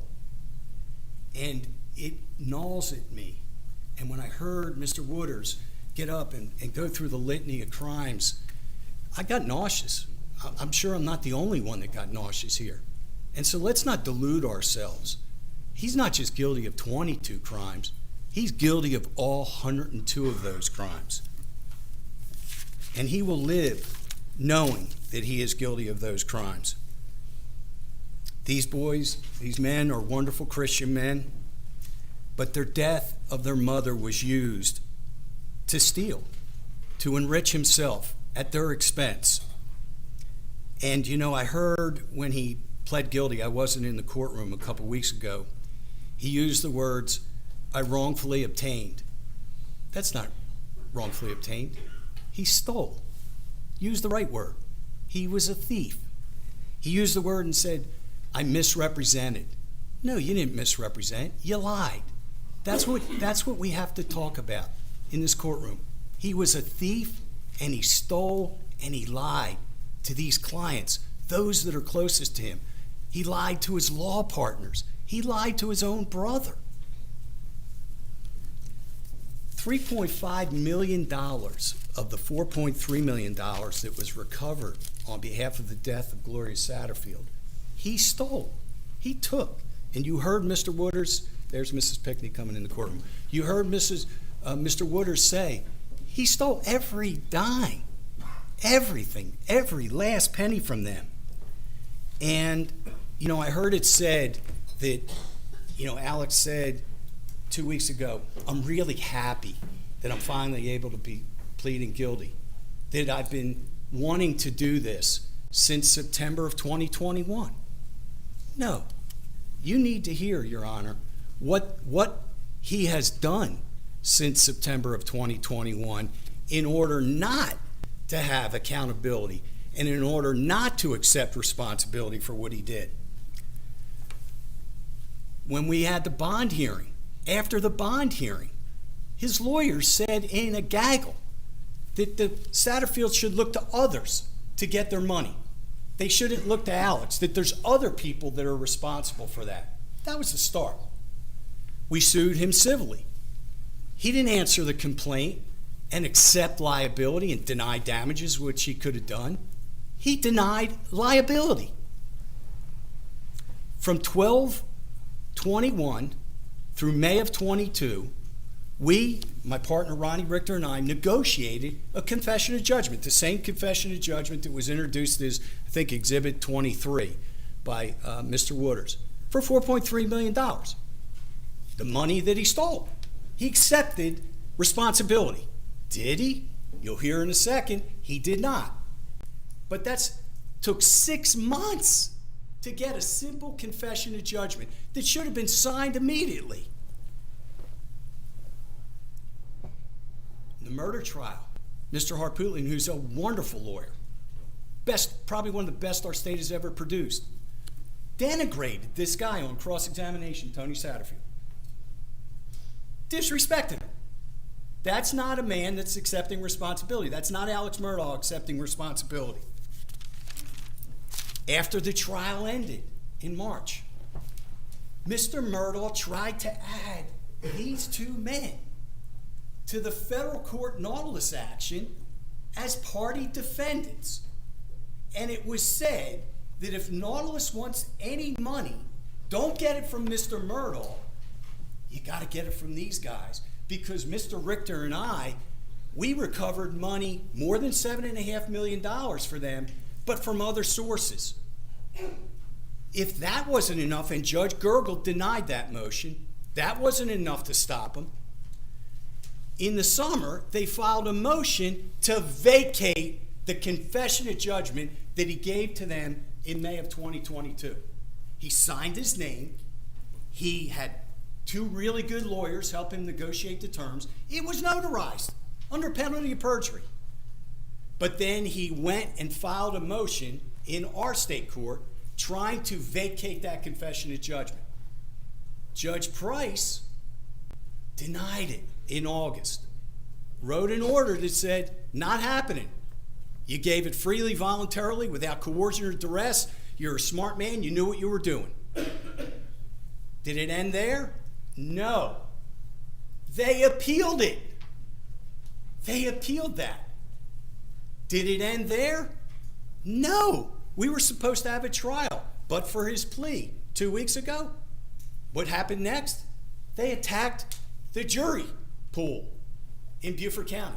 Incapable of being objective and fair because of all of the publicity, the pretrial publicity. They didn't end it there. They attacked you. They filed a motion to recuse you from hearing the Satterfield case, saying that you, who was giving your time, your sweat, and your blood, that you were conflicted, that you made any appropriate statements out of court. So the answer is no. He didn't want to do that in September of 2021, like he said 2 weeks ago, or was said in the courtroom. They did everything they could not to do it. But the calendar forced the plea. The 102 charges forced the plea. And there was all this about pretrial publicity, that somehow I caused pretrial publicity and others and people who wrote about it and podcasters or whatever. Boy, is that rich. The defense attorney himself's a podcaster. He started a podcast after the murder trial. They went to CrimeCon and they talked for 2 days about the case. They've done press conferences. They've done documentaries. They've gone on TV. If there's any pretrial publicity, it's caused in part by them. And they still came before you to say that Mr. Murdaugh couldn't get a fair trial.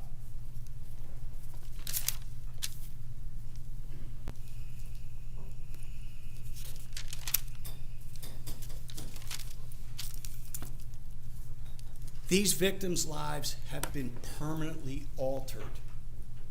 Let's focus on them. These are people that lost their mother, that lost their sister. The Plyler sisters lost their mother and brother. Arthur Badger lost his wife and was left to raise 5 kids, and you heard $1.3 million. He didn't get that money for 10 years. Do you know what it would have meant to that man to raise 5 kids with an additional $1.3 million? Thomas Moore, that Mr. Wooders talked about, a state trooper. He stole $125,000 from a state trooper. The man needed the money to retire. He couldn't retire because he had to pay back medical bills because he didn't have the $125,000. Please, Court, Your Honor, I hate to interrupt this, especially since I'm one of the best lawyers that the state has ever produced. But he's talking about other people's clients now. I'd ask the court restrict him to his clients. Thank you. All right. Mr. Bland? These clients couldn't assess risk. These 2 men couldn't assess risk. They couldn't navigate their way through the system. Even though Jordan Jenks is a council member in Hampton County, he couldn't navigate his way through the system. He was best friends with Alex since 8 years old. Alex would have been the last person that Jordan would have thought would reach into his pocket and steal from him. He preyed on them like a wolf does a rabbit, Your Honor.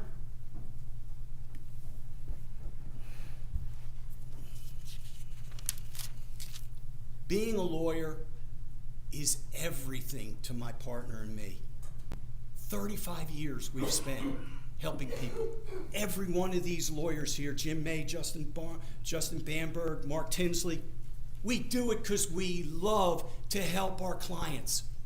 It's a sacred trust. None of us ever look at our client's case as a piggy bank. He did it for 16 years.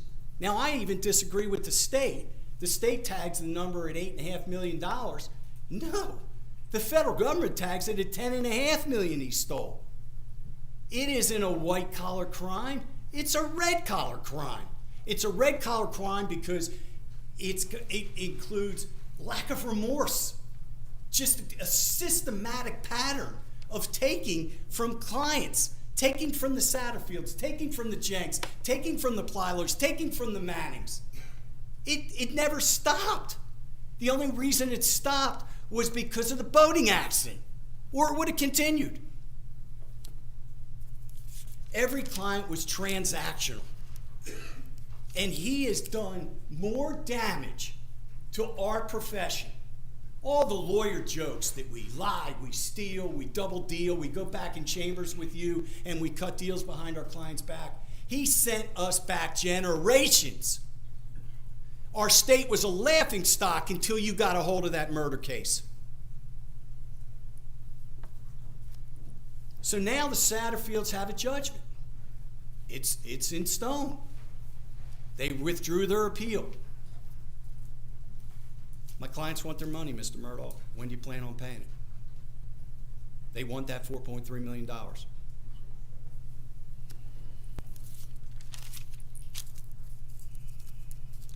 I will never forget the words you used at the end of the murder sentence about how he will get visitors at night.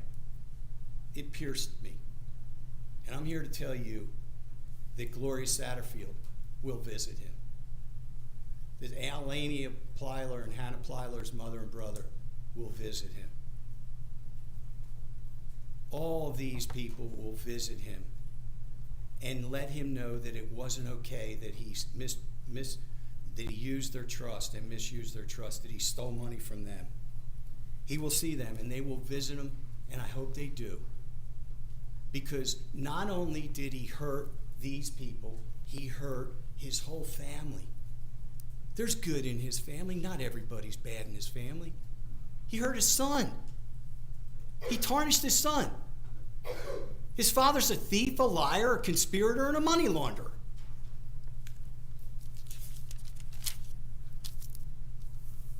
So, in closing, I would like to thank you, Your Honor, for all the time you've given. I'd like to thank, again, the state. I want you to know that I am proud of the sentence. Yes, I wish it was more. We all wish it was more. But 27 years, doing 85% of his time, so that these fine people don't have to get up on the stand and be victimized over and over again, subjected to humiliating cross-examination. I think the finality of that is good, because I'm confident in a lot of the dominoes falling where they should. Don't forget, Judge Gergel still has a sentence coming, and it could be a consecutive sentence, so that if he lives long enough to get out of state court, forgetting about the double murder charge, but if he lives long enough and he walks out of state court and it's a consecutive sentence, he's going to walk to a federal prison. And I feel good that he will never breathe a fresh breath of air ever again. So on behalf of my clients, Your Honor, I thank you for giving me the opportunity. I think my partner wants to say just a very brief word. I appreciate your time. Sir, thank you.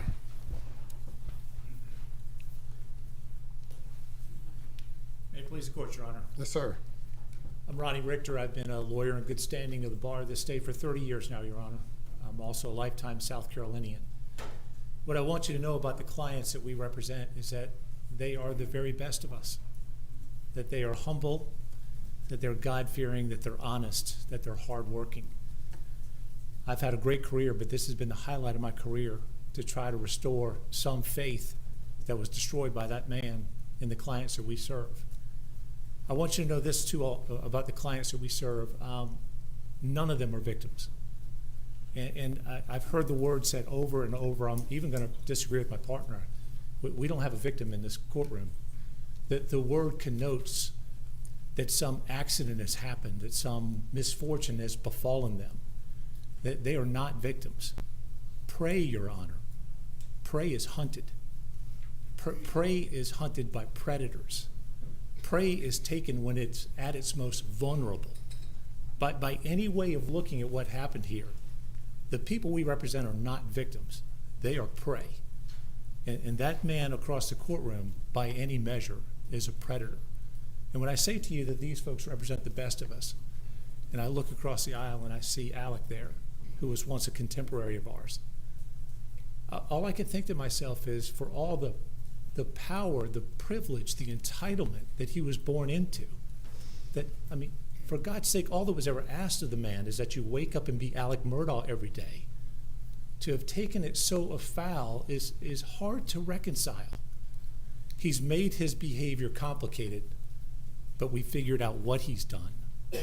He's tried to hide his true nature from us, but we figured out who he is. So the only question we're left with is why. And I'll suggest to the court this answer. It doesn't matter, because the only person who can answer that question is Alex Murdaugh, and he's demonstrated himself to be quite the cunning liar. Your Honor, in the opening, I heard Mr. Arputlian say something about T-shirts and bobbleheads, and that is unquestionably a shot at my partner, Eric Bland, and I do want to address that to the court. I want you to know, Your Honor, that my partner has gained some very well-deserved notoriety for his courageous representation of our clients, and that, yes, he has sold T-shirts and other merchandise, and that all of those proceeds have gone to charities, including the Wounded Warrior Project and others. No one came here today to sell a T-shirt. We came here today to finish a job. We came here today for justice. And we trust you, Your Honor, and we trust this court. We thank Creighton Walters and his excellent team for the work they've done in this case. Thank you. Thank you. Okay. Tony Satterfield would just like to say a brief word. Yes, sir. Mr. Morning, Satterfield. Your Honor. I do have one request. Do you mind if I face that way? That'd be fine. Because when I talk to people, I like facing who I'm talking to. Thank you. I really don't have words. You lied. You cheated. You stole. You betrayed me and my family and everybody else. And you did it at a cost of my mom's death, first of all. A couple Octobers ago, you wrote a half-hearted I'm sorry letter, which was half-hearted because your actions did not follow through that you were really sorry. So I'm going to read you. I have an apology. I'm sorry that you feel like you had to betray us, steal from us, cheat us, and lie to us. I'm sorry that your family has to now go through what they're going to have to go through the rest of their life because of your actions, of what you did. But I want you to know that I forgive you. I will pray for you every day, that God get the hold of your heart. And you may not know the gospel, so I'm going to share it with you. The gospel is the death, the burial, and resurrection of Jesus. That's how people are able to forgive people and able to do right and able to pray for those who hurt them and do things to them. So my heart is with you. My prayers are with you, and I just wish the best for you. Thank you. Look, this is Gloria's sister, Ginger Howell. Yes, ma'am. Hi, Your Honor. If you allow me to speak, and again, I'd like to address it to Alec, if that's okay. Okay. A little louder, please. I would like to speak and address it to Alec if you don't. Is that mic adjustable? Can you speak? Do you hear me? I don't know. Speak on it, please.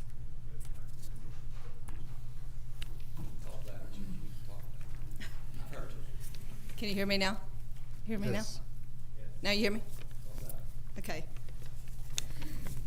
Alec, Gloria worked very hard for you for 20 years, you and your family. She loved Buster and Paul as her own. She loved Maggie, and she trusted and loved you wholeheartedly. She considered you and your family as her own family. To have her loyalty and love and trust betrayed by you is very hard for our family to understand. We just will never understand.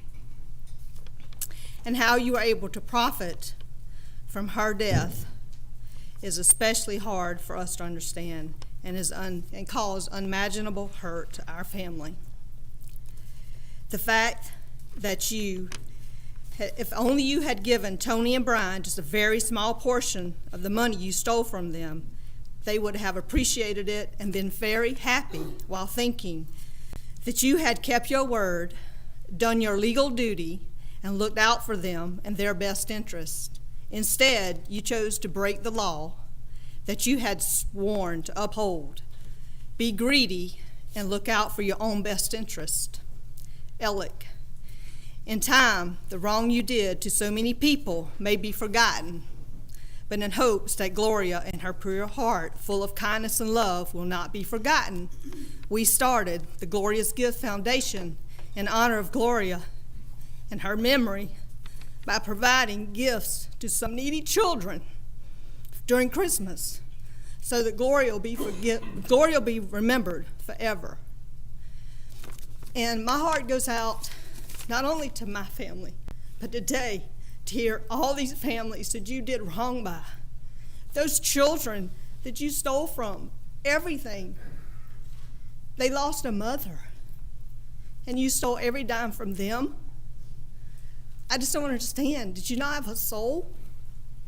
I don't get it, Alec. I can't understand it. And I thank God maybe that I don't understand it, because then I might be in the same situation as you. I just don't get it, and I guess I never will get it. So hopefully God will forgive you, because you're going to need forgiveness. I just don't know. I'm lost for words, Alec. You are not the person that I thought I knew. And you come from a good family, but you wasted your life. And I hate you did to family the way you did, because you do come from a good family. And I'm sorry you threw your life away.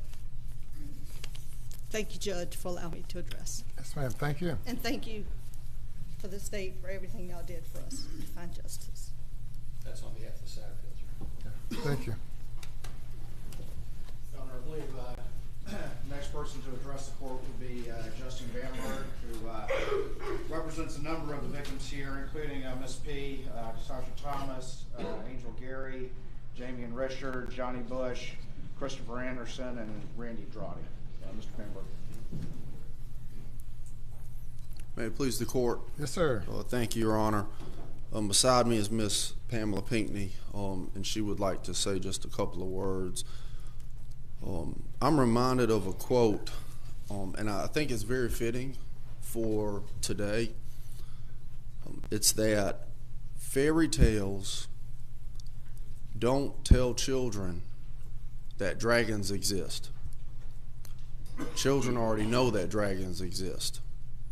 Fairy tales show children that dragons can be slayed. This process, from the beginning of the investigation through the state grand jury process, as Attorney Waters said earlier, a lot of people were afraid to participate, and it took courage. That grand jury process, this entire criminal justice process, not even thinking about the civil stuff, the criminal justice process, this has been the fairy tale. The children are the victims. It's the victims' family members. It's their closest friends. It's the people in our communities, whether you're talking about Colleton County, where some of the charges were pending, or Beaufort, or Hampton, or Allendale, or Bamberg, or Orangeburg. those communities, the children. Today is such an important day because these victims, their loved ones, the community members, everyone knew that dragons existed. They've seen it. They watch TV, they read the newspaper. Everybody knew that dragons existed. Today, this sentence, Your Honor, will show all of them that dragons can be slayed. And that is important in our society. With regards to the sentence, and it's tough to reach a decision in talking with the clients and explaining them what the options are. We support the sentence. It is a lot of time in the quote-unquote legal white-collar arena, but there's another aspect to this.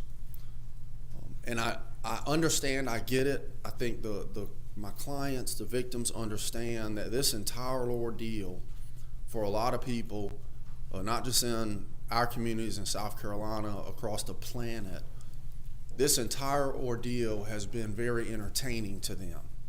And I don't say that in a negative light. They're not involved. It wasn't their mother who died. They didn't have to bury their son, right? There's a reason Law and Order is one of the #1 most watched shows that's ever been on television. It is entertaining to them. But for a lot of people, this has been one of the worst nightmares, the worst fairy tale that anybody could ever actually have to live. And it needs to come to an end.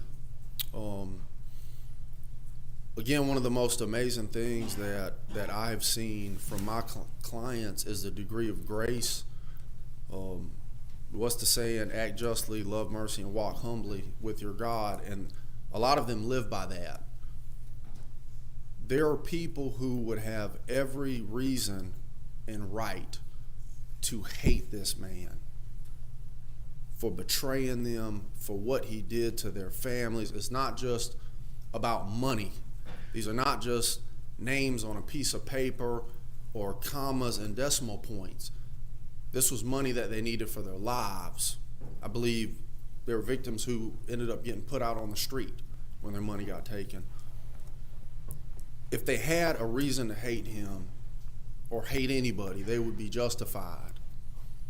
But the degree of grace and mercy that they have displayed by forgiving him, because that is their religious belief, and they stand on that. They don't just say that. They don't just do what Alec did and say, I have your back, or say this and do something else. They stand on that.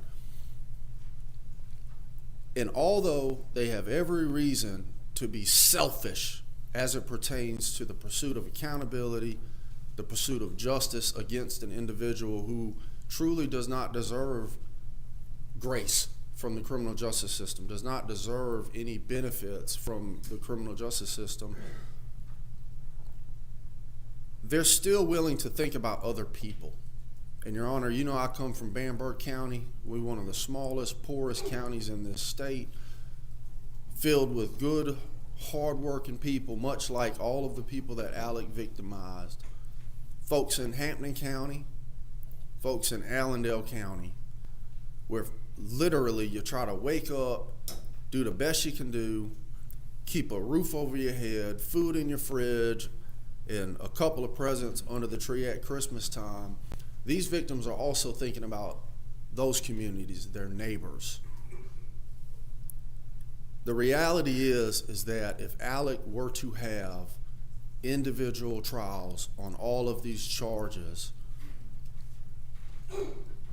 these victims' neighbors and friends and community members would also begin to suffer, because those local governments, poor little Bamberg County, Allendale County, Hampton County, they're the ones who have to pay for it. The victims recognize that. I, as an attorney, recognize that. And based on the plea and the time that Alec is going to be sentenced, we understand. And there is a degree of value in finality. there is a degree of value for not just these victims, but these communities and the criminal justice system to be able to actually see the dragon be slayed in this courtroom and sentenced to prison for what will effectively be the rest of his natural life. It's no secret how tough SCDC is.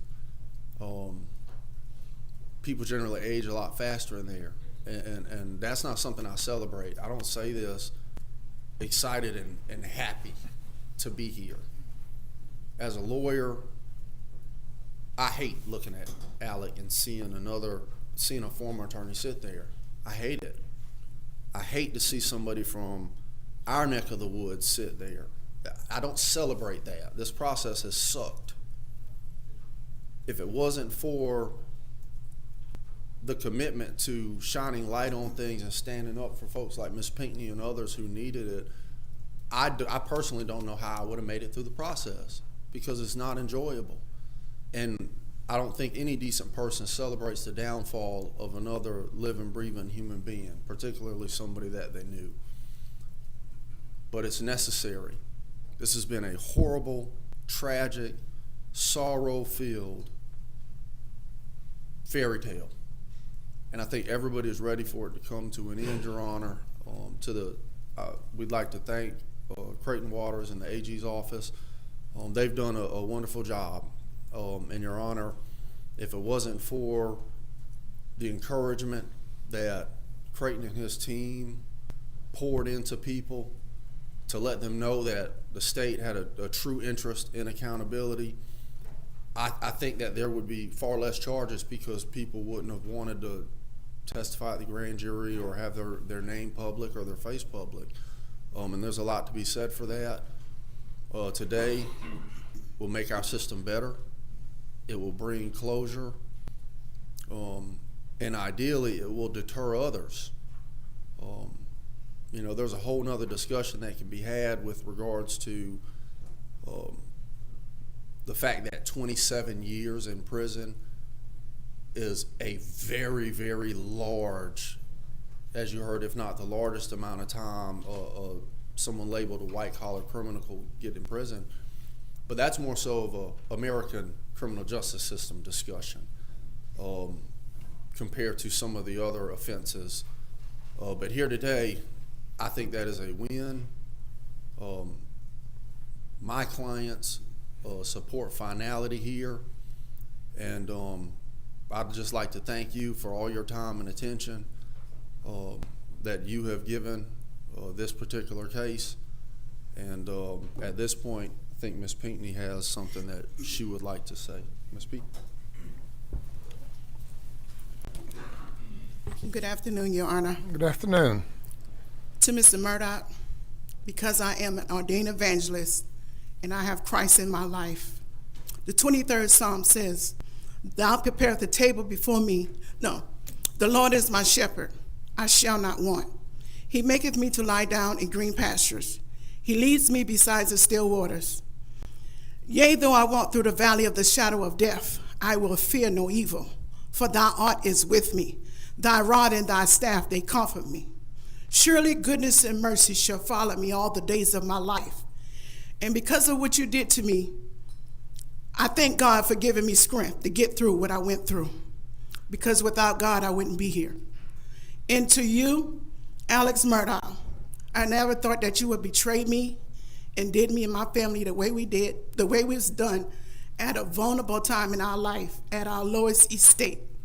We was in a terrible motor vehicle accident, and you just took us for granted. But all I want to say to you is I forgive you from my heart. On this day and forevermore, my prayers and endeavors shall be with you, and God bless you. Thank you, Ms. P. And Mr.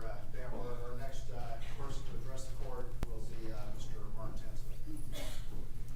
Good afternoon, Your Honor. The longer I do this, the more I realize I don't know. I don't practice in this courtroom in terms of criminal defense cases.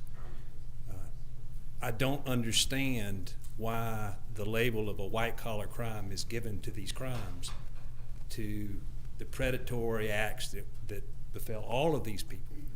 The money that they were owed was owed because of blood, sweat, and tears. Hakeem Pinckney needed his money.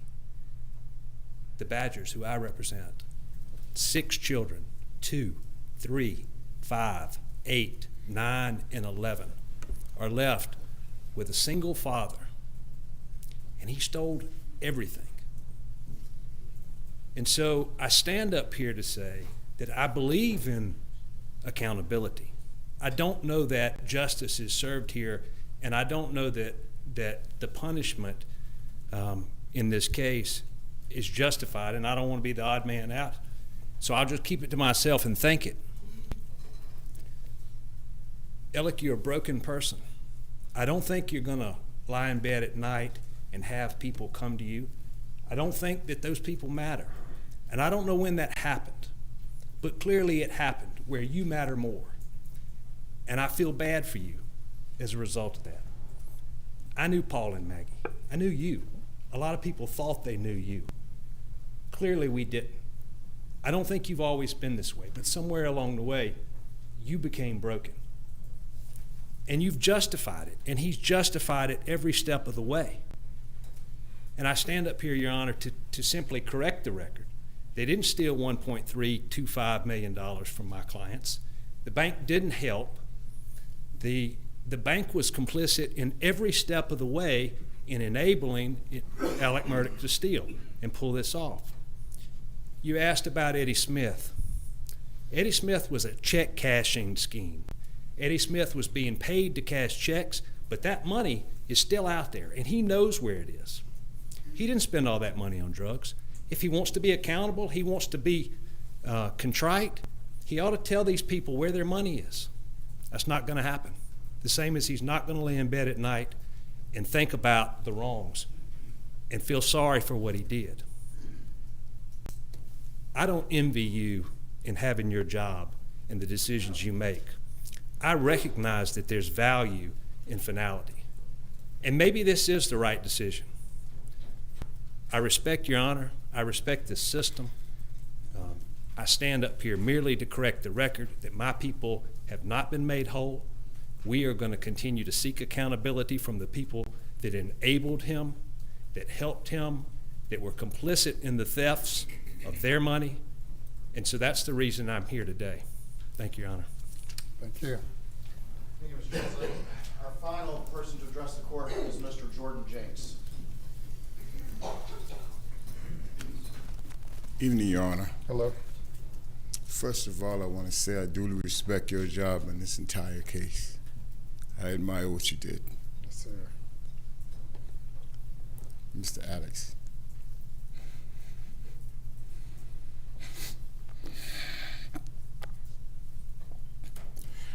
I've been waiting on this day.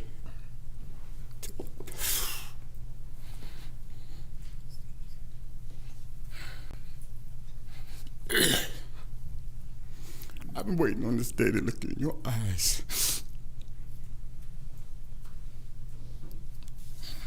I wanted to sit down with you one-on-one.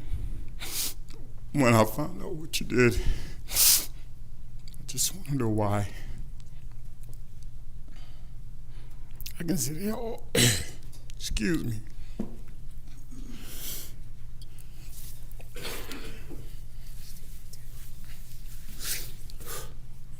Unlike a lot of these people here, these victims, I got a lot of intimate stuff that I could say.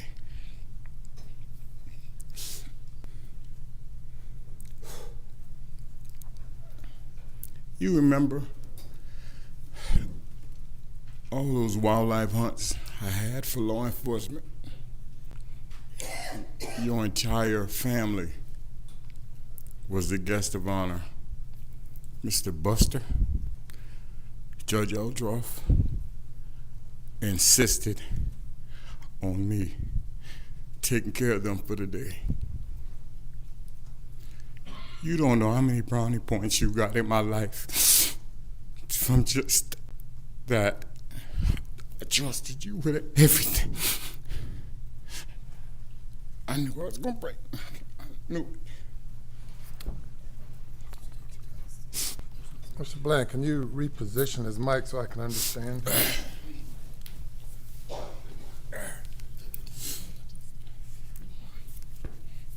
I knew I was gonna break. Excuse me. I knew I was gonna break. But I got some notes here I don't even know if I can go through. Our family got a deep relationship, man. You remember making a comment to me after I found out, after we discussed the possible amount this lawsuit was worth, and you made a comment to me, and you said, don't spend all this money foolishly. Tell me what you did with $20 million that you stole. Part of it being mine. And you know, I'm sitting there crying, and I want everybody to, Judge, I need you to know. I'm not crying because of what he stole from me. I'm crying for what he did to everybody in the suit. These kids, these people dying. I didn't want to come up here and bash you, but I gotta ask you, what kind of animal are you? I can't even go over my notes. I'm not here to be your judge. Ultimately, that belongs to the good Lord and Savior. But may He have mercy on your soul. I didn't want to see you. When I saw you on TV in an orange jumpsuit, it hurt me. Still wasn't mad at you. But this judicial system put together a system to deal with people that make bad choices. And my friend, you chose to make the choice you made. So I need the judge to know that I am full favor. I am in full favor of the court's recommendation for the 27 years. I can go back to us going to mediation. That you affected my wife. You chose to have Maggie deal with us those 2 days we were in Charleston in mediation. She catered to us hand and foot. You told me where to go and check into my room. We did. From that point, we never drove another foot. Neither did you. Maggie drove us everywhere we went. When all this came about, Paul, and Maggie, I couldn't believe it. I didn't believe it. But after sitting here today and hearing some of the devious things that you did to people, these victims here, changed my mind, bro. Once again, I ask you, what kind of animal are you? Boy, I gave you my all. I would do, the money you stole from me, you could have asked me for it and I would have gave it to you if that's how I felt about you and your family. You didn't have to steal it from me, man.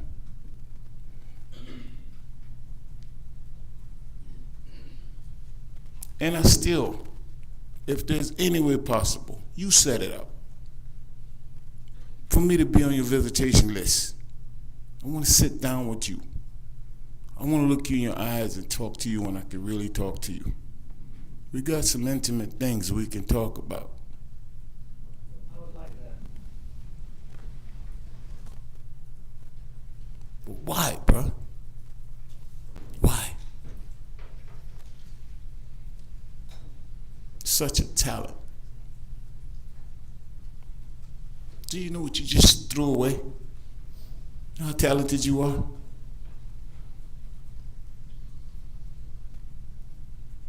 I don't understand. Mr. Harpoonian, nothing to do with you, but you made a comment earlier about the attorneys trying to sell bobbleheads and cups.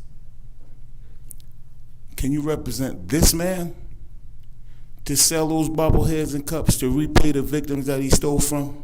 Thank you. Thank you, Mr. Jenks.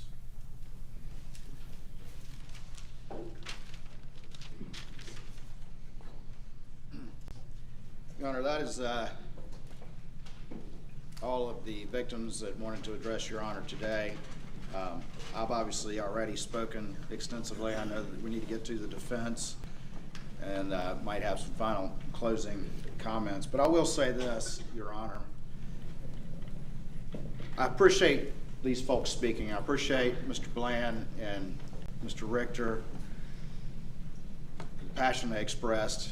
I appreciate and was blown away by Tony and his words. I appreciate so much Mr. Bamberg's words, putting in perspective some of the considerations that we have to consider in slaying the dragon, and having not only Mr. Bland but Mr. Bamberg and Mr. Tinsley having been there at the beginning of this investigation. I appreciate Mr. Bamberg putting in context the effect that these trials have on communities and have on the system. I understand Mr. Tinsley and some people saying, is 27 years and 85% enough? I understand you. I've wrestled with that over and over again as we thought about that. But we also have to realize the real human cost to multiple trials, because while this has become TV, it's not. It's not about that. It's not about trials to generate content. It's not about the notoriety. What it's about is getting justice like it's never been seen before, in a situation like it's never been seen before. And doing that in a manner that doesn't break the system in this county or other counties, and allows the state grand jury and law enforcement to focus on the next dragons that need to be slayed. And there's a lot of them.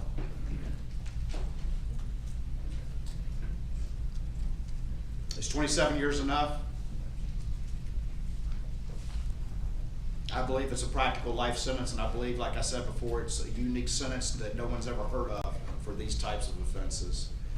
But I echo what Mr. Tinsley said, and I understand his reservations, but I echo what he said when we talk about white-collar crime, because the effects are devastating. And I've handled a lot of white-collar crime, and I see those effects, and you heard it in the voices of these victims, and I've seen it in looking at their eyes. Because a lot of times with a violent crime, as horrible as they are, at some point you can process that some horrible predator broke in your house and did something to you. And it wasn't anything that you did. But with white-collar crime, it can be so devastating, lifelong devastating, because a lot of times that money can never be repaid. But the problem is that they start with trust. And that's different than being victimized in a violent crime. And sometimes that can be harder, a lifelong scar that can be harder because of that trust that you placed in someone. So I agree with Mr. Tinsley, and we have always taken very strong positions on white-collar crime. And ultimately, there's a happy medium somewhere. There's nothing happy about the situation, but there's a medium somewhere.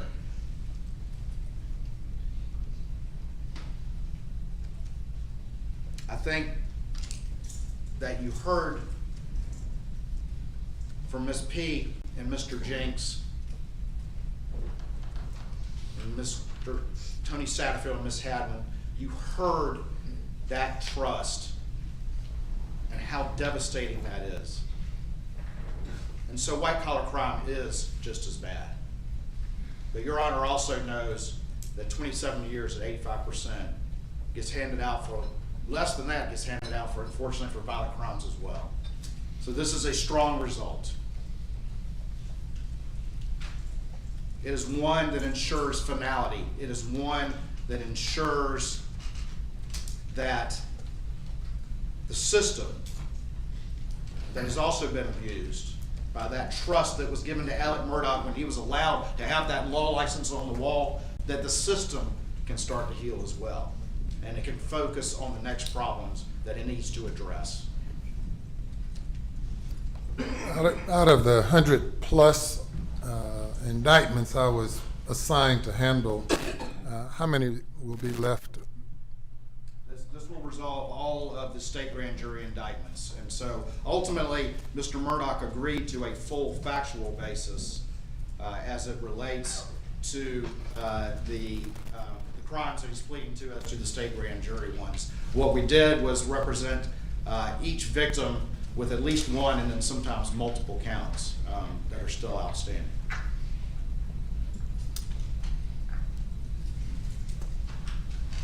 Well, of course, the Chief Justice is not chief of just the state grand jury, but the entire court, unified court system.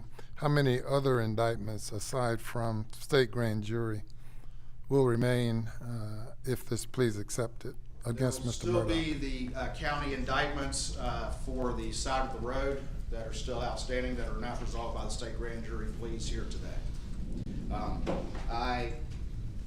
Unfortunately, I do not have that exact number in front of me. I think as it relates to Mr. Murdaugh, I think there's 4 charges that are outstanding.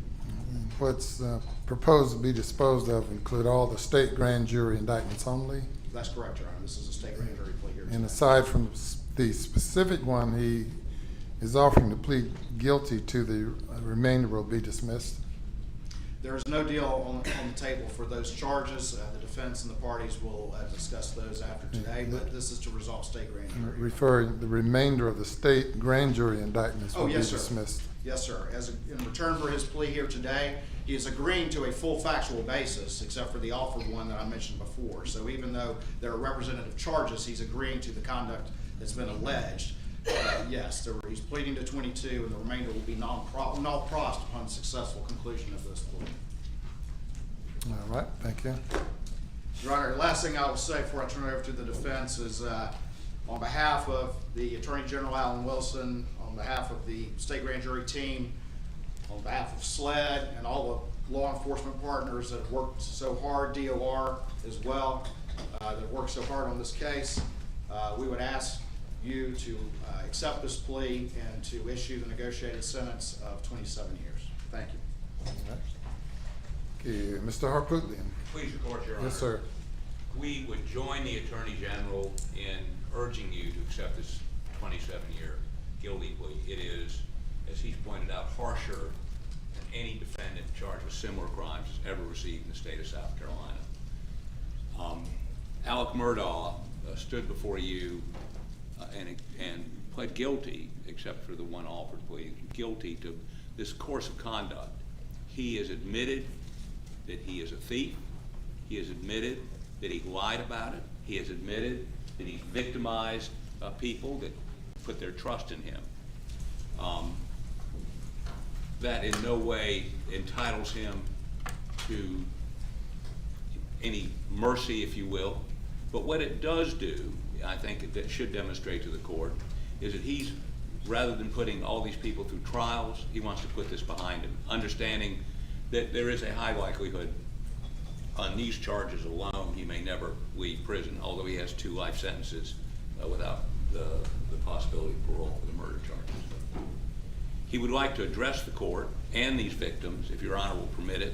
He has a statement he'd like to read to the court, which should take about 5 minutes, and then, as I understand it, 10 minutes, I'm told. The only other thing we would say is this, that we, subsequent to today's proceedings, will attempt to work, and we believe we can work out a restitution amount, as the Attorney General's indicated to you already. Do you all have an agreed number of days that he's entitled to credit for pursuant to Section 241340 of the South Carolina Code? Your Honor, the amount that we've calculated is 505 days. That would be the time period from October 14th, 2021, when he was taken into custody on those initial 2 arrest warrants, through March 3rd, 2023, when he began to serve his sentence for the double murder. Do you agree with those days as being the proper number that he's entitled to credit for, Mr. Harpootlian? Your Honor, we would say that he gets credit up till today. It doesn't. Well, I don't understand why it would stop upon his conviction for the murders. Your Honor, give me 1 second. I'll find the statute. I've also had those discussions with SCDC. I think it's 241340. 241340.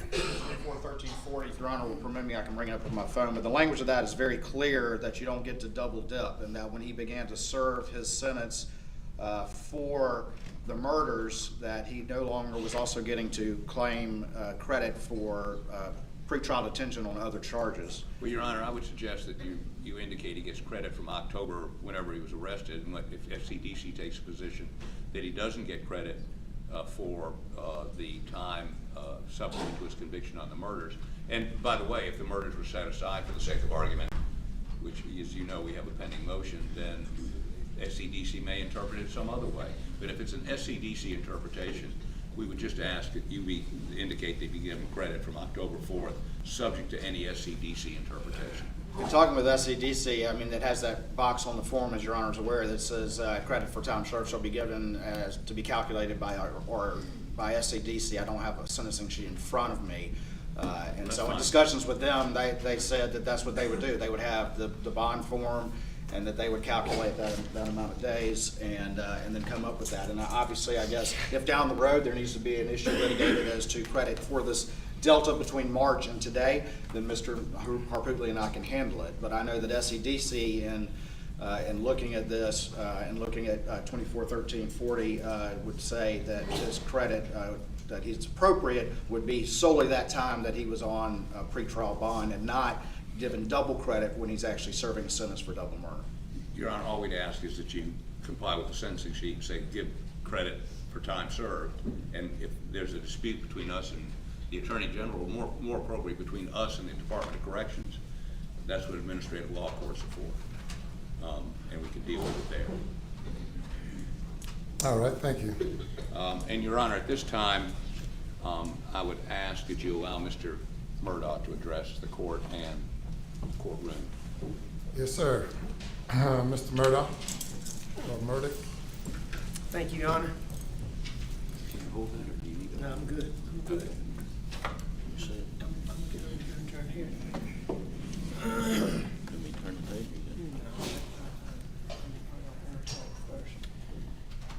But thank you, Your Honor. I'm going to speak to the victims who spoke to me. You need a hand free, or are you good? Having a hand free would be helpful, but I can handle it without it. Okay. You'll release one of his hands. Hey, here you go.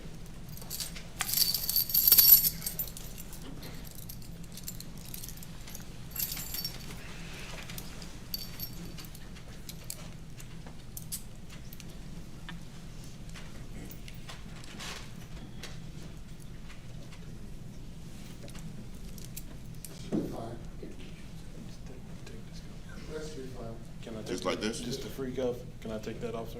Pardon? Can I just take this free cuff off? Sure.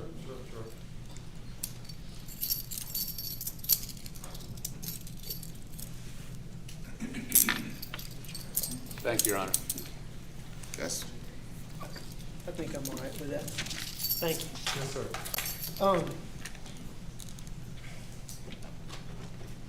I want each of you that spoke to know that I listened to you. I heard you. Your pain and your hurt is palpable. I get it. It's reasonable. And I promise you that it resonates with me. I understand it. I hope that the time will come when you can look back and know that despite the things that I did, that I care about each one of you. Because I do. I did terrible things. Each of you placed your trust in me. I was very proud of that. And I'm still today honored by that fact. that I deceived each of you. Terribly. I did terrible things. Things that thinking about right now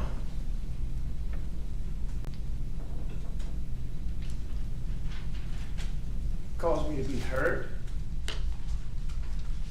caused me to be disturbed. I mean, it is so important to me that you know how bothered that I am by the things that I did. I mean, that's important to me.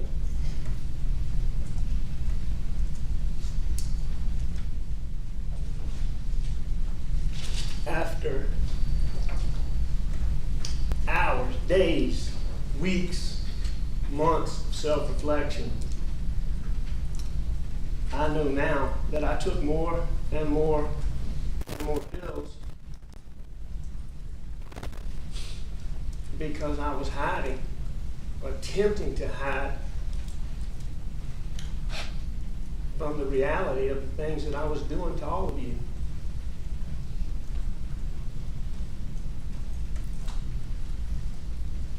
I do care about each of you. I have special recollections of my interactions with each one of you outside of the terrible things that I did.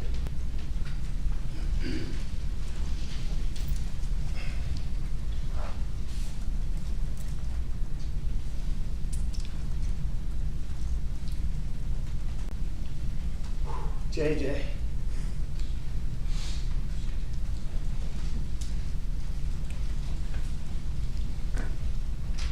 I felt as close to you as anybody. I still do.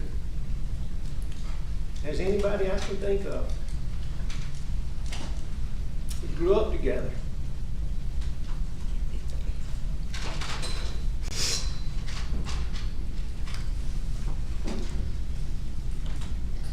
And JJ, we hunted and fished together, alone, all over the low country. I mean, I think we've talked to each other about everything that's important to both of us. And man, I hate the things that I did. Our daddies were the best of friends. I mean, I mean it. When I say that I care about you, as hypocritical as that seems in light of the things I did, it is so very true. I did care about each of you, and I still care about each of you. Michelle, I can't think of a bad day that a hug from Miss Carey and a kiss from Miss Carey that she would always give when I would see the two of you, because I never saw one without the other, that wouldn't make better. And it was usually accompanied by some sage advice or words of wisdom that were always so perfectly appropriate for whatever was going on. And I truly love her, and I love you. And I am so sorry.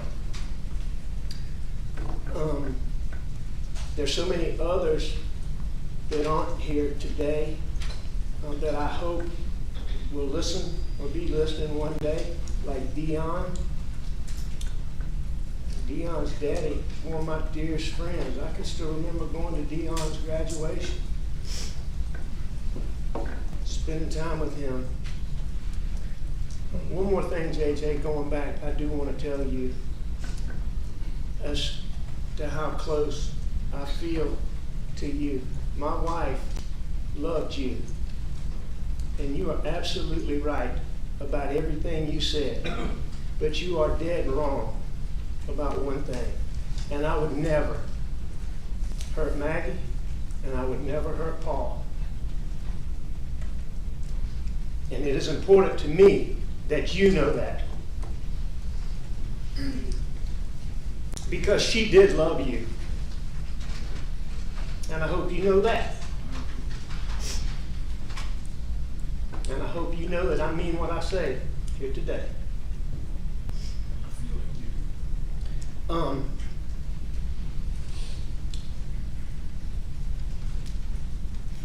Jamie, Richard, man, Damien's uncle and daddy were as close to me and my daddy as people can be.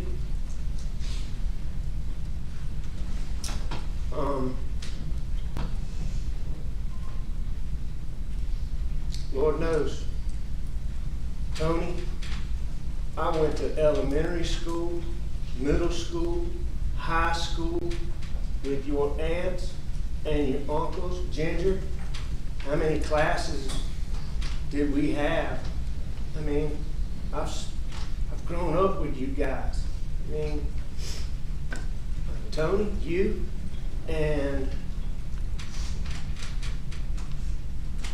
Brian and Gloria are like a part of my family. And I mean that as hypocritical as that sounds, and me saying it, as hypocritical as it sounds, is the absolute truth. That does bring me to a point, and I will say that I said to Mr.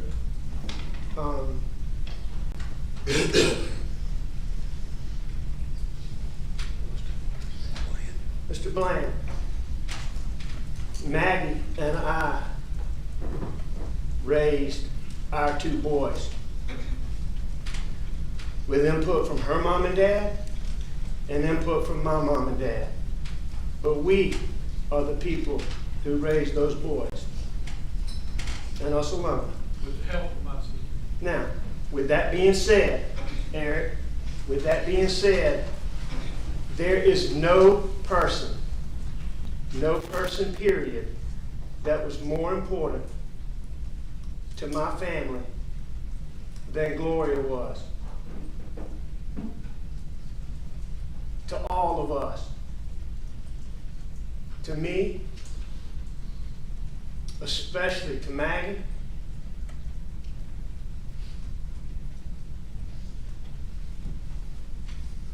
to Paw.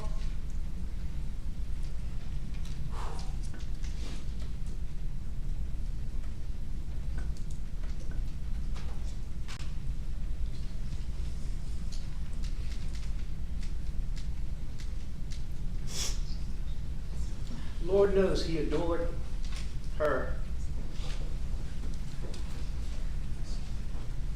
And I hope you know that. And Buster. And me too. I adore her. And I am so sorry. So sorry for the things that I did. And it is important to me that you know how sorry I am for the things that I did to each of you, all my law partners.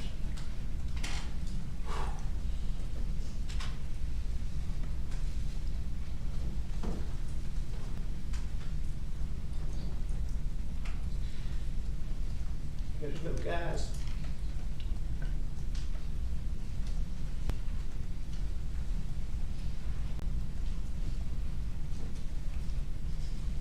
I mean, Danny looking at you here kills me, knowing what I did.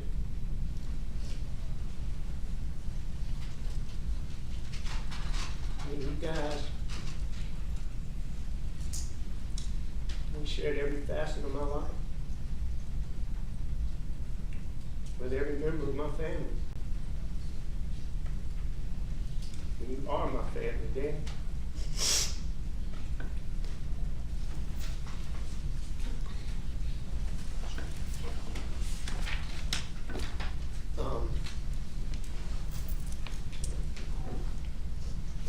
And I have some more to say as we go along. We'll talk in some more detail. But to you people, it is so important. Two things today that are most important to me is making sure that you do understand that I do care about each and every one of you. number one.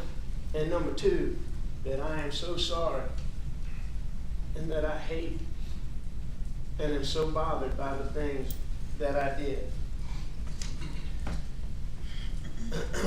And this brings me back to the text that came out in trial that I believe I sent to my paralegal, Christy, as I became better and less sick in rehab. One of the things that bothered me was knowing how I hurt the ones I love the most, the worst. And you all are included in that sentiment. I hope you know that. Tony, Brian, when I decided to make up the story and the claim about the dogs and Gloria, I did it with good intentions of helping you. I am so sorry that those intentions very quickly became selfish. And I am so sorry that I continue to involve you in my actions. And I am so sorry for everything that you, and I want to make sure the whole family knows that I am so sorry for everything that you have been through.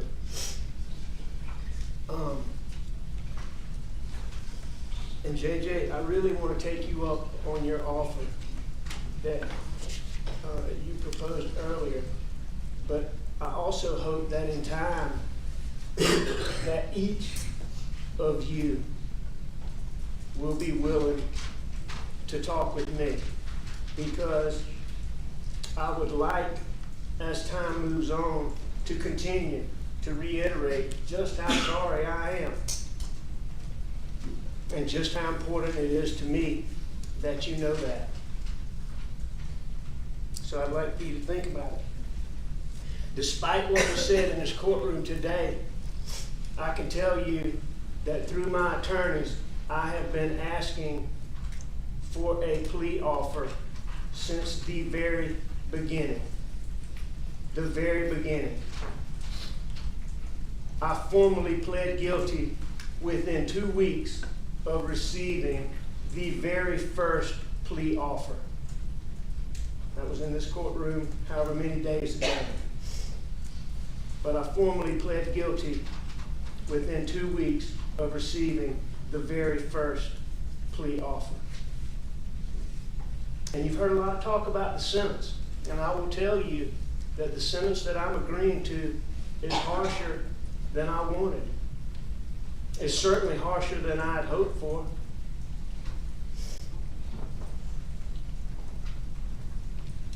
I will tell you that while I am pleading guilty for a number of reasons, all of which I believe are valid, none of those reasons is more prominent than my hopes that seeing me punished will help each of you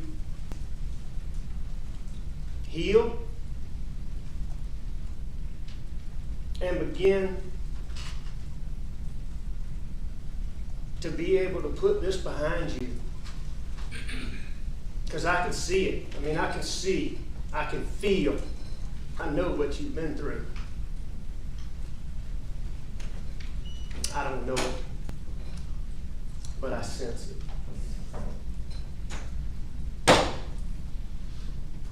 And I am so sorry.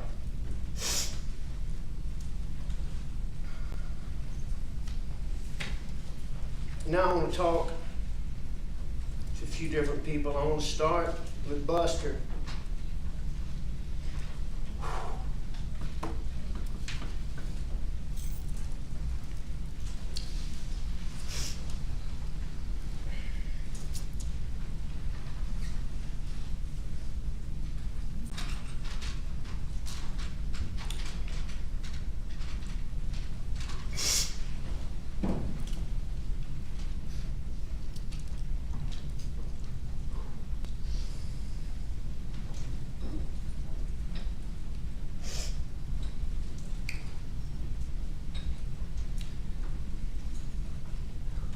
Buster.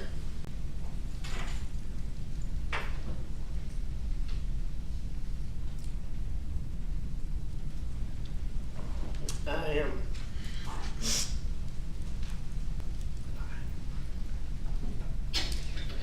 am so sorry that I let you down.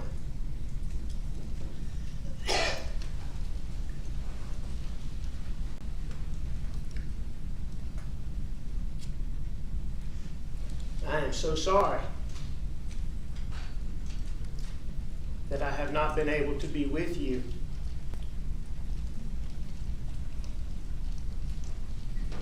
During such hard times.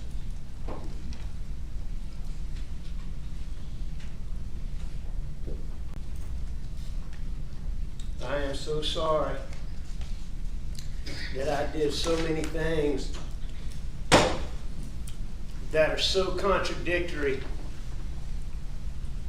to every single thing Mom and I ever taught you, and Paul.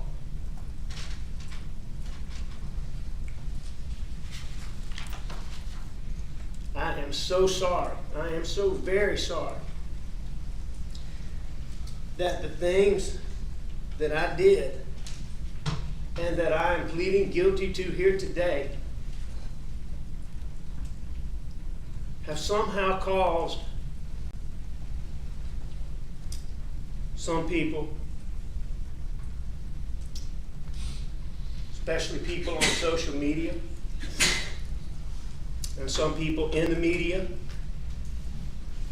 to somehow believe that based on the things that I did, that it is somehow okay to make false, baseless, unsubstantiated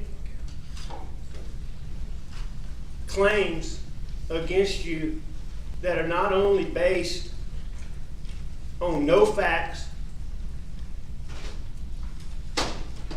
and no evidence whatsoever, but are also not based on any semblance of reality whatsoever.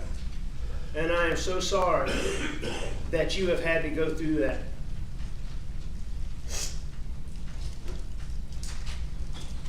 I know, Buster, that you know that I have always been proud of you. I have never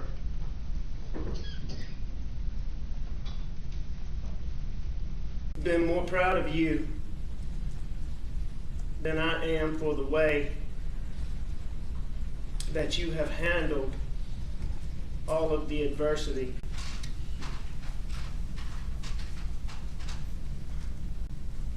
that I put on you.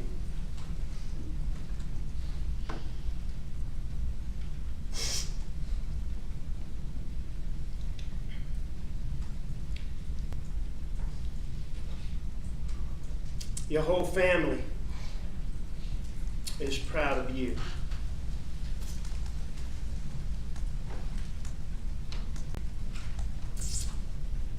Mom is proud of you, and Papa is proud of you.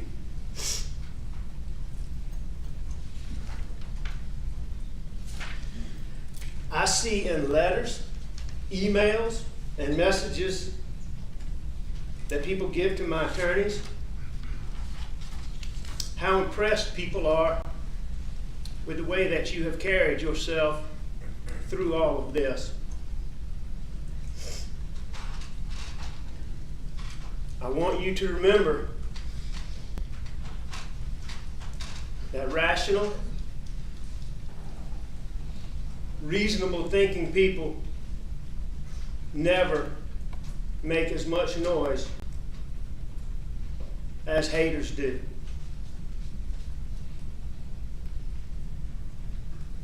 I want you to continue to tune them out and continue to be the bigger person as you have this whole time.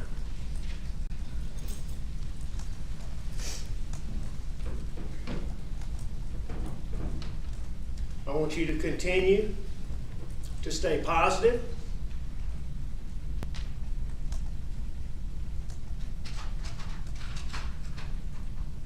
And stay the course.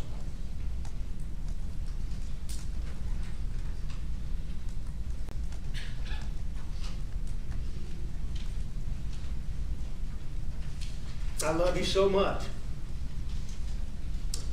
And I am so proud of you.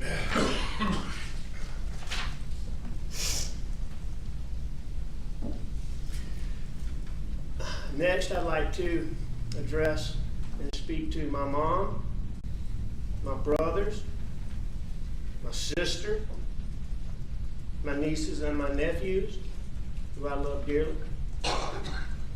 my aunts, uncles, cousins, the rest of my family.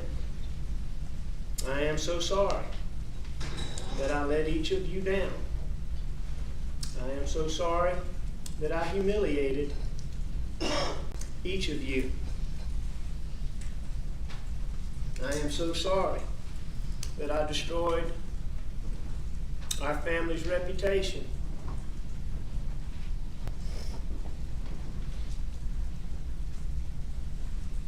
With these terrible things that I have done. I am so sorry that my actions that I'm pleading guilty to here today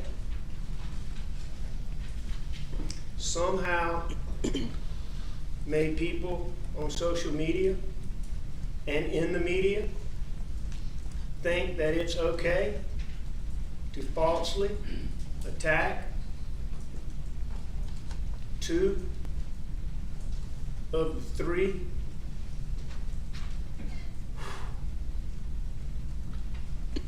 best men that I've ever known.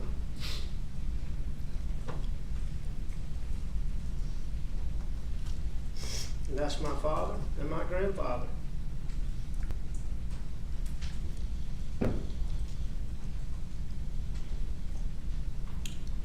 Two men who spent their life in service, helping others. Two men fully and wholly committed to justice.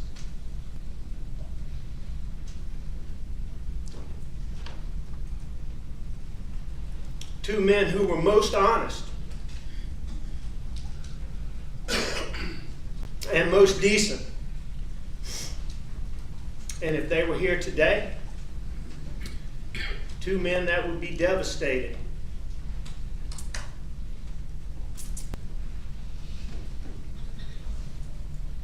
by what I have done.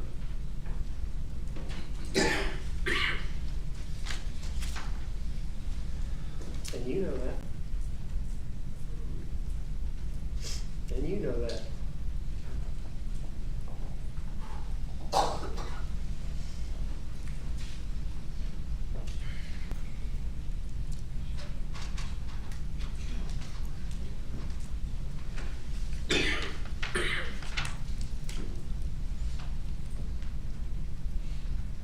Next, I want to apologize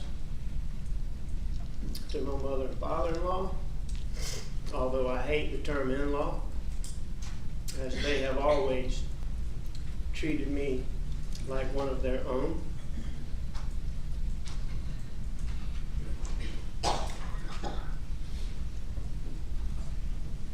Also to my sister-in-law, Mag's sister, Marion, her husband, my brother-in-law, my nieces, who I adore.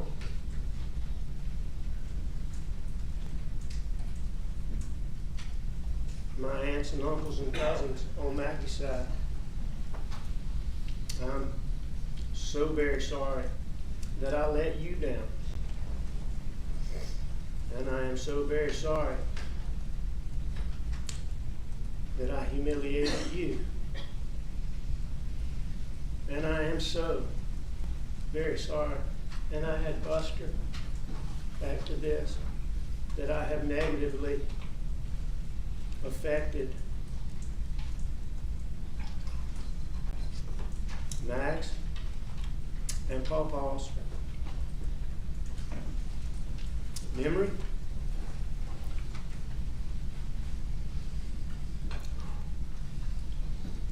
and legacy.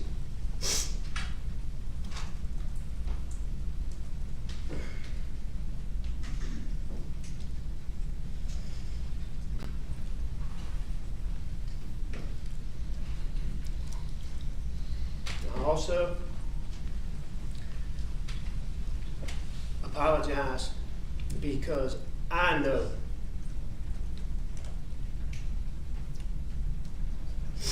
and I know in my heart the actions that I am pleading guilty to here today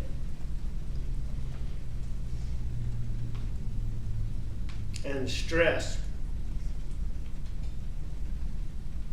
from all of that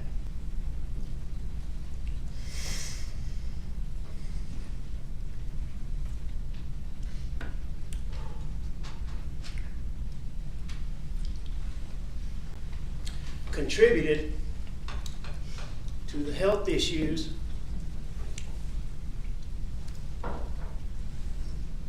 of the third of the three best men that I know.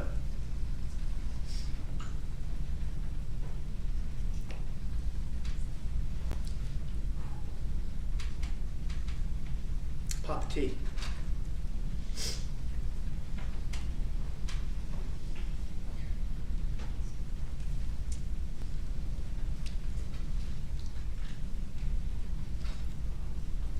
I think about it every day, how my actions have affected him and all of you.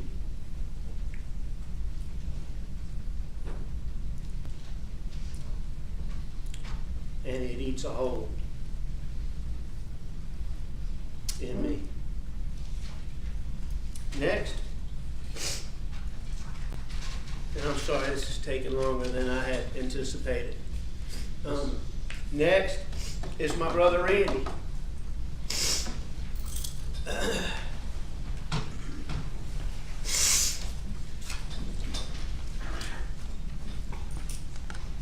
I say that I am sorry to you because I know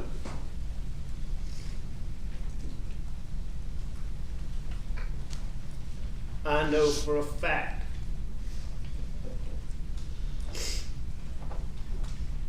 that the actions that I'm pleading guilty to here today have caused you terrible, terrible problems.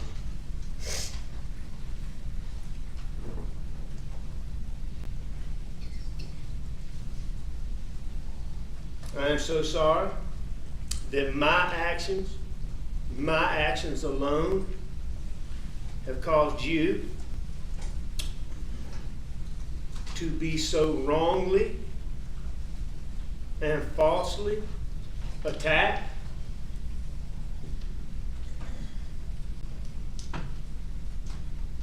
And that my actions have caused your integrity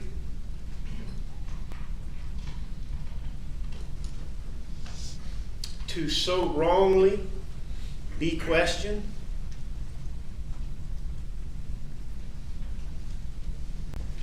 Because I know, and those who know you know, that you are, without a doubt, one of the most honest and high integrity people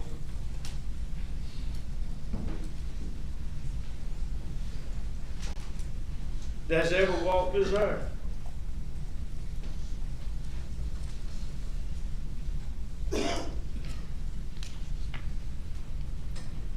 And I hate that the things that I have done have somehow made that an issue before you. I will challenge any negative-minded person as it pertains to Randy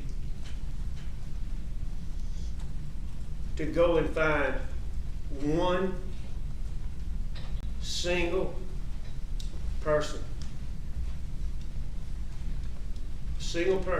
anywhere, who truly knows you or who truly knows him, who doesn't have an ulterior motive, to tell you that he's not one of the most honest people that they've ever known.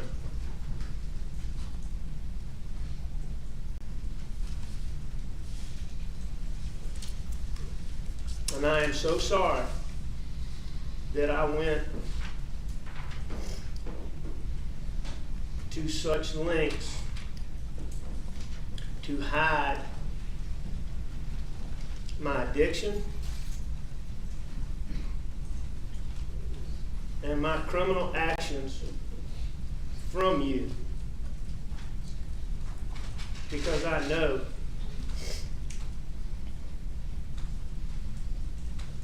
that you would have helped me before things got so out of control.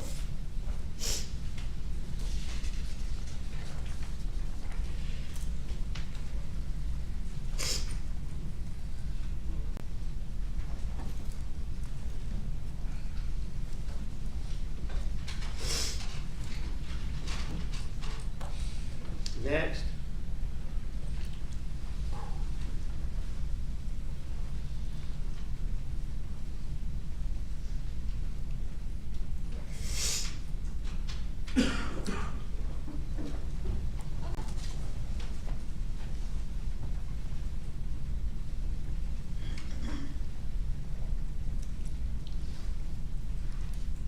I apologize to my law partners. Danny, the only one I see here, I assume you're the only one here. Talk to you as hard as it is.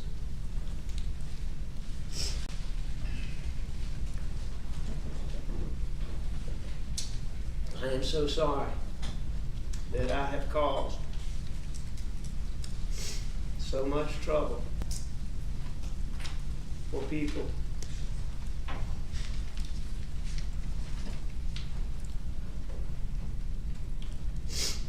that I love so much.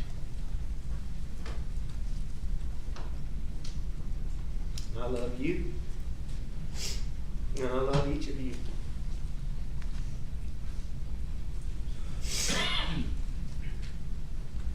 I'm sorry I let you down. I'm sorry that I humiliated each of you. I'm sorry that I caused you to have to go through what you've been through. I'm sorry that I destroyed our law firm, a law firm that you know, that I dearly love.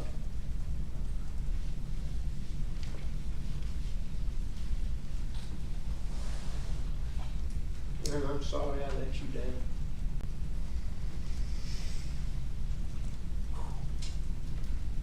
I'm sorry that I've caused each of you to be questioned.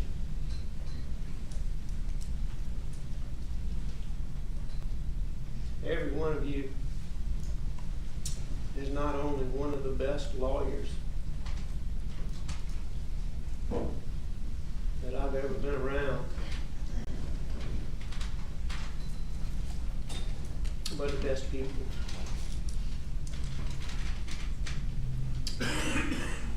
that I've ever been around. Such good, such compassion, such smart,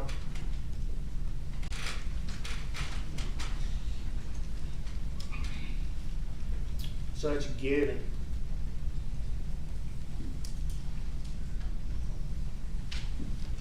and such decent people.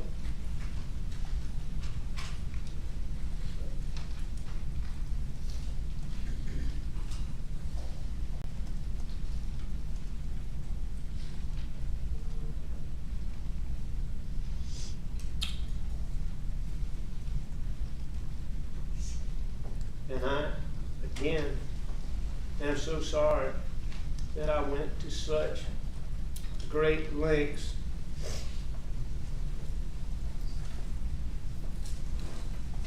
to hide my addiction,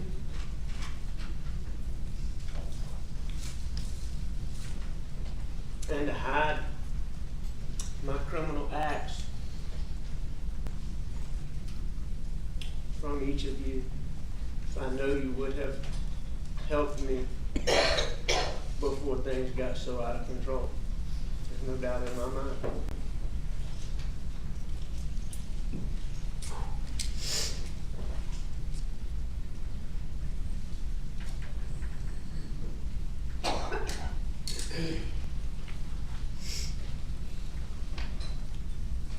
I say, Johnny,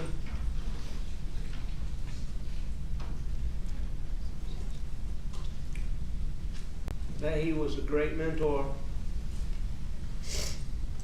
to all of us. I learned so many good things from him.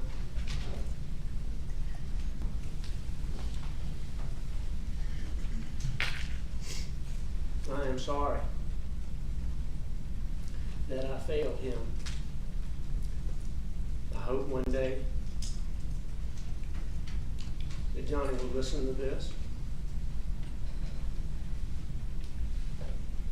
so that he will know how much I miss him, and I miss our chats, and he'll know what I'm talking about.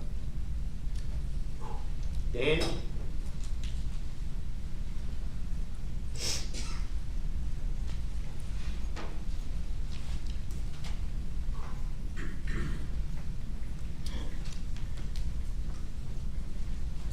They don't make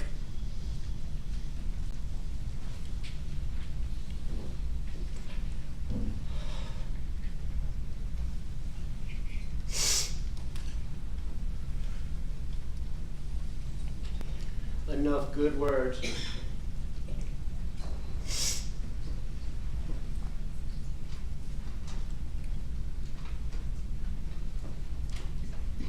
for me to accurately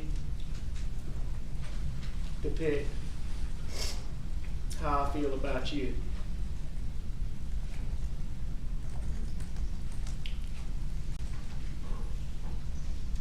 And you know the things that you helped me through.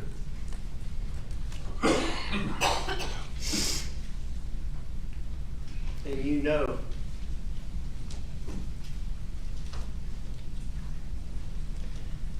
how you helped Maggie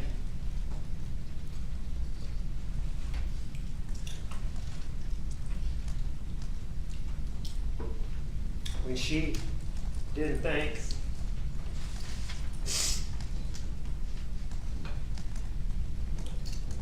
she had anywhere else to turn concerning her son.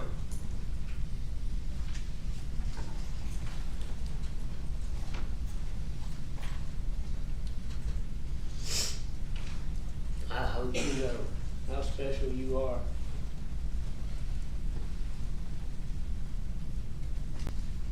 To me, especially.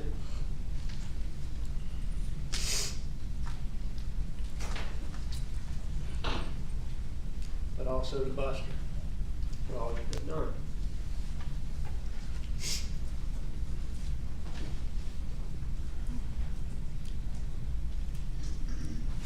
And I mean it when I tell you that it hurts me so much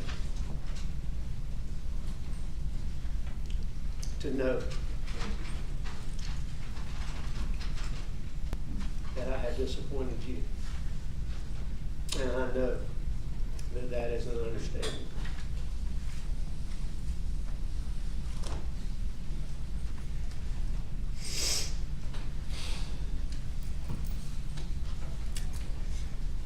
I now apologize to every single person who cares about Maggie and about Paul,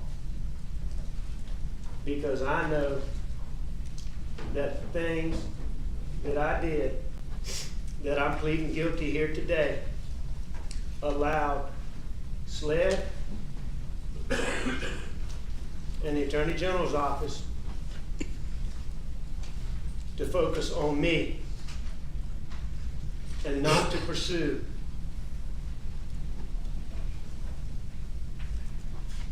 the person or the people who hurt and killed Maggie and Pawpaw.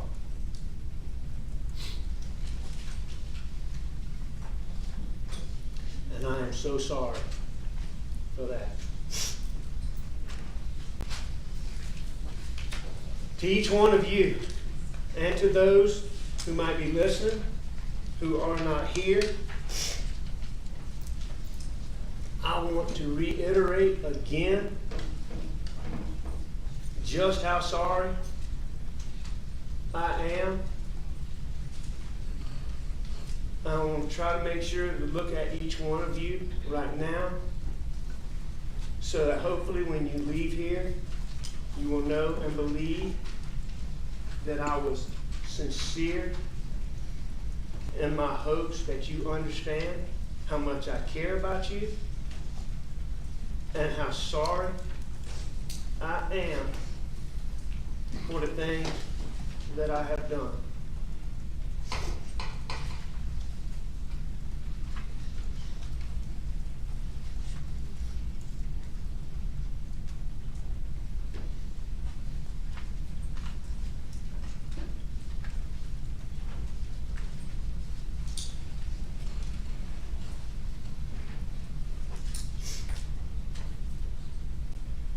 I'm still, as I said, after a lot of reflection, I'm still not sure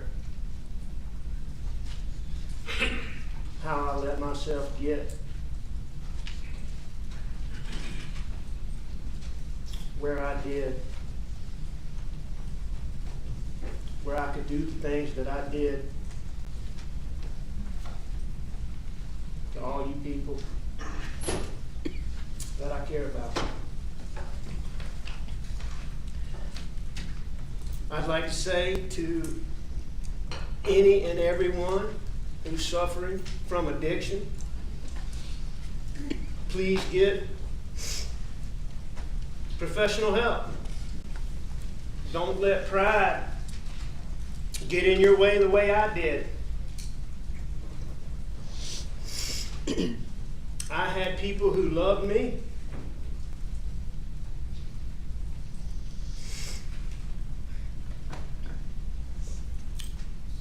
who tried to help me.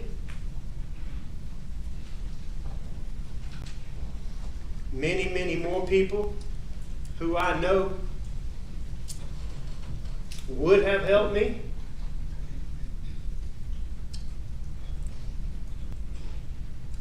I had resources. I had access to more resources. And I still couldn't beat it. I tried many, many times. It's just too hard. I say, please get professional help. I'm very proud, as I stand here today, to be 812 days clean. But I didn't do it soon enough. Please get help now. There are so many wonderful facilities out there with professional people who care and who do wonderful, wonderful work. I would like to say a special thank you to the people at Evolve Recovery Rehabilitation Center and at Sunrise Detox for all the wonderful care that they gave me. Every single day, I utilize the processes that they taught me, and I use the tools that they gave me in hopes that tomorrow I can add another day to my total.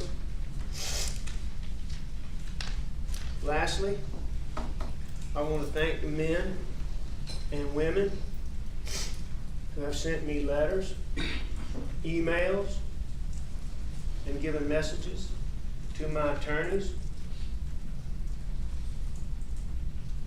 with genuine messages of support.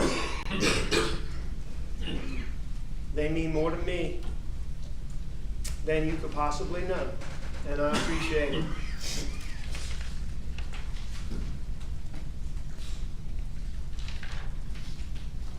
Last thing I want to say, Your Honor, is that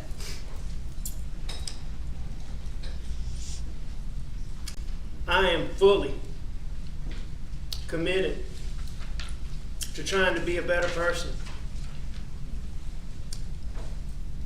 I'm going to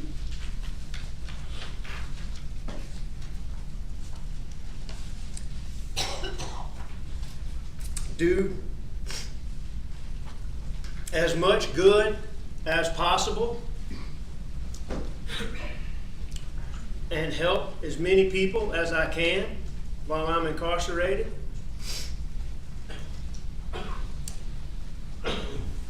I remain fully and wholeheartedly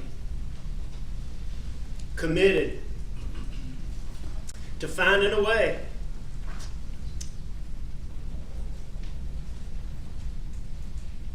to somehow make those who love me proud again in some small way.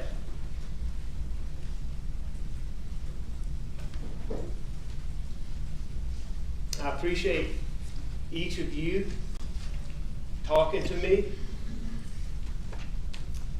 I appreciate each of you looking at me while I'm talking to you. You can tell that you're listening, and I appreciate it.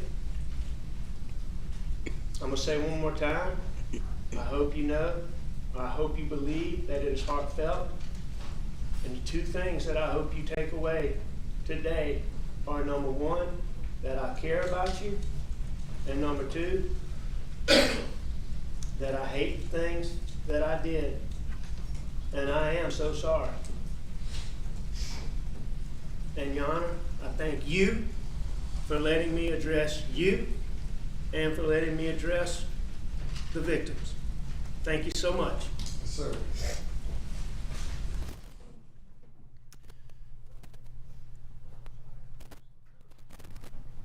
We're going to take a break now for 45 minutes. It's for a 45-minute lunch, and we'll be back at 2:47, thereabouts.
Court's back in session.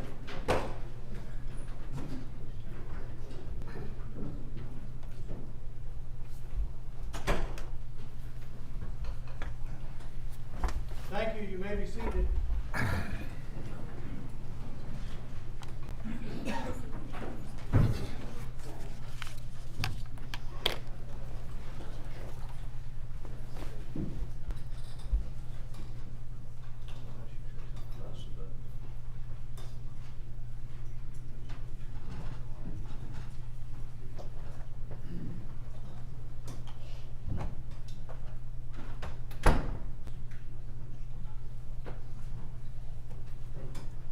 Mr. Waters? Your Honor, we had a victim arrive. She was at work and arrived during Mr. Murdaugh's presentation to the court, and we would ask, and the defense, I believe, has agreed to let her address the court very quickly. No objection, Your Honor. All right, yes.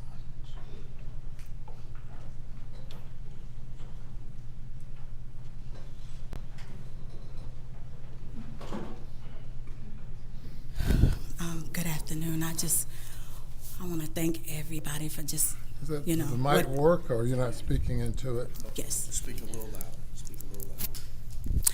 Good afternoon. I just want to thank everybody for giving me this chance. You Judge Newman. I want to address Mr. Murdaugh. Mr. Murdaugh, it's been years since my mother, Blondell Gary, had passed in an ambulance accident on Old Sheldon Church Road. When he took the case, I trusted you. I really trusted you, like a lot. Like I had a lot of faith in you, because my friend Miss P, she had told me about you, and so I entrusted you. But you know what? Today, I thank God. You know, God gave me this time just to tell you that I forgive you. I forgive you. And I hope and pray that you would look to him and ask him truly in your heart to forgive you of everything that you have done, all of your sins, because what you did to all of the families is just so wrong. It's wrong. So just ask him, just ask him to forgive you. I forgive you. Okay? Just know that I do. Thank you. Thank you, everybody. Thank you, Ms. Garrett. Your Honor, that would be the state's presentation. I would just say in closing that I think Your Honor just got a taste of what all these victims have gotten. And I think that he talked about these special recollections. It's good to know he has recollections about some things. But he's good. He can look people in the eye. But we've seen it all before. We saw it for 2 days at the murder trial. We saw it in Dave Owen's car. And all of these victims have seen it over and over again in their interactions with him and in his office. But even as we heard that entire soliloquy, even now, his only concern, the main thing he was concerned about, was how he felt others perceived him, his perception in the mind of others. And I'll just close with saying what I said to you right before sentencing in the murder trial, that when he sat there and looked all these victims in the eye, it was the same thing that he had done when he stole from them. It's the same thing that he's done in his interactions with police. And the reality is that not one single person who thought they knew this man, and there were so many who thought they did, not one single person knew who he really was. And Your Honor, it's time for, at least in these proceedings, respectfully, for the system to be done with him, and we would ask you to accept the 27 years. Thank you. Your Honor, we have nothing further to say except we urge you to adopt the Attorney General's position on accepting the negotiated plea. Yes, sir. Where there's a negotiated sentence, as I stated earlier, either the court accepts the guilty plea and impose the exact sentence that the parties have negotiated, or the court will not accept the guilty plea. We've now spent 2 days listening to the recitation by the state and the defense, and I will accept the negotiated sentence and accept the guilty plea. Mr. Murdaugh, if you'll come around for sentencing.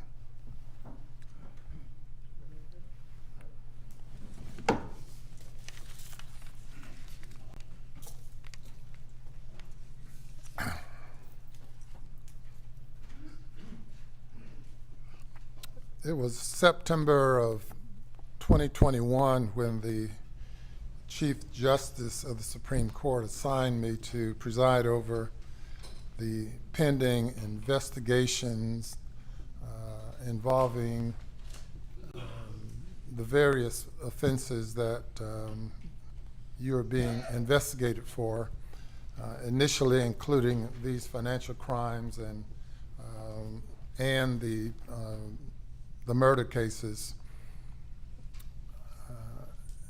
And I have lived with this case now for over 2 years, and I have 34 days left before active retirement. And after imposing this sentence, your life will continue. I will turn the page and leave you behind. You're quite an enigma, a person that many of us thought we knew. And as I stated earlier, I can only recall you as being a fun-loving, happy person. I've never seen you sad. I've never seen you being anything other than a friendly, caring person. And it's so disappointing to see you again in this setting. I believe the last time we saw each other and you were not in jail was at a conference when you were poolside having a good time. And as it turns out, that was a couple of months after the passing of your wife and son. But you were having a good time, made nothing of it, and then the Labor Day weekend events occurred, and next thing I know, I'm assigned to preside over all of your matters. Not only your matters, but others as well. And we started out with over 100 charges, indictments against various folks, and we've whittled that down to just a handful outstanding.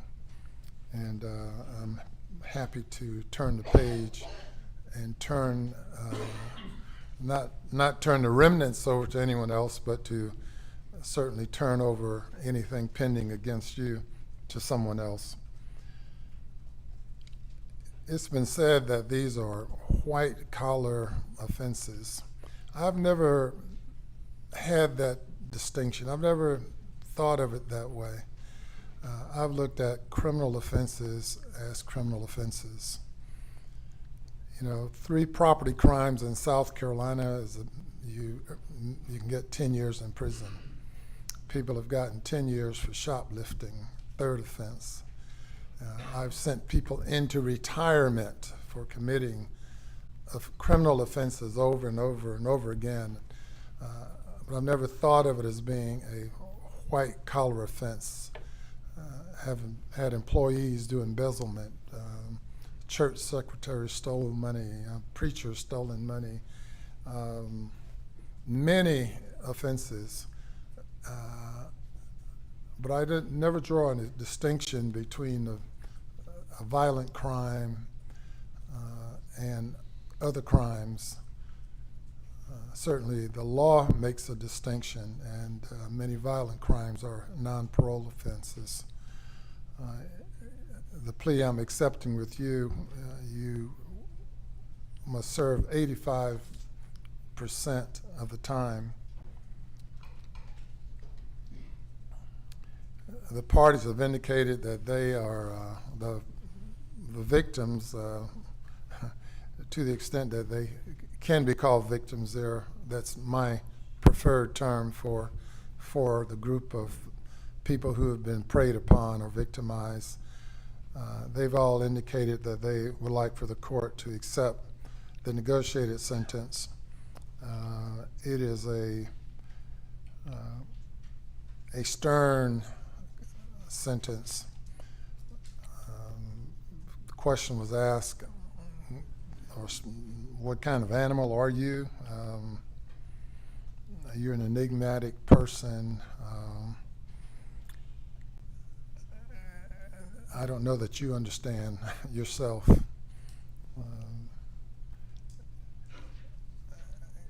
What comes to mind is a young man that I sentenced to death penalty for killing a police officer and setting his body on fire. And though personally I was opposed to capital punishment, he was sentenced to death.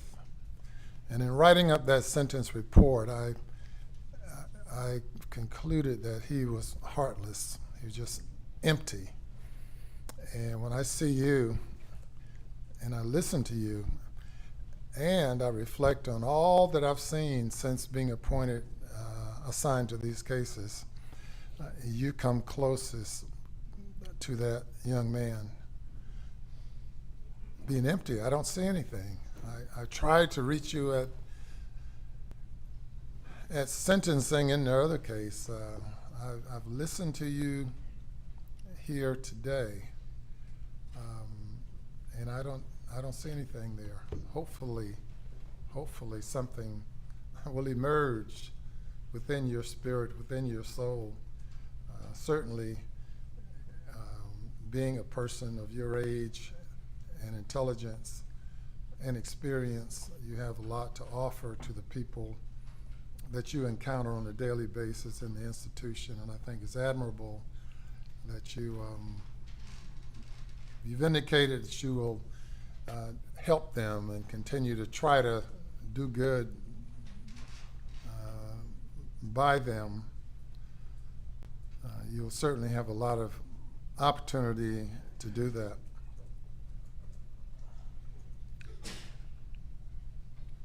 You know, as we look at it, all of us, none of us are perfect. Many of us do things that we shouldn't do. It's just unimaginable to me that you have done some of the things that you've done, and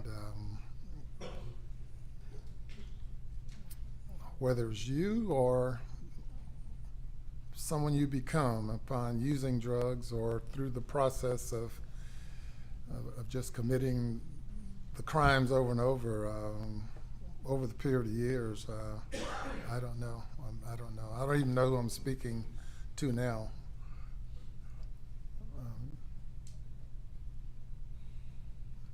But being a person of power and influence, and the question is raised of what type of character do you have? A person who would prey upon folks who are vulnerable and who are of a lower perceived estate than you, how you would prey upon those people who you say you love, and you would capitalize on a disparity of what you have versus what they had and what they need and what they desired. In my years, I know of no greater joy as a lawyer that I've had during my 47 years as a lawyer than the joy of giving, of having a satisfied client, of delivering good results for a client and experiencing that joy with them. I can think of no greater joy than I've experienced in being able to deliver on behalf of a client. And I'm sure you've experienced that joy as well until you decided that the only joy you're concerned about was your own.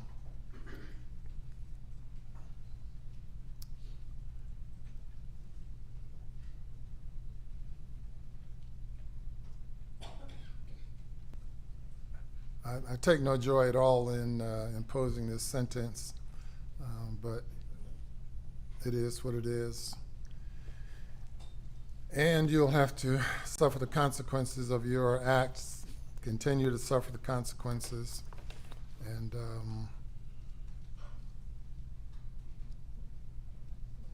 hopefully some good will come out of you as you move forward.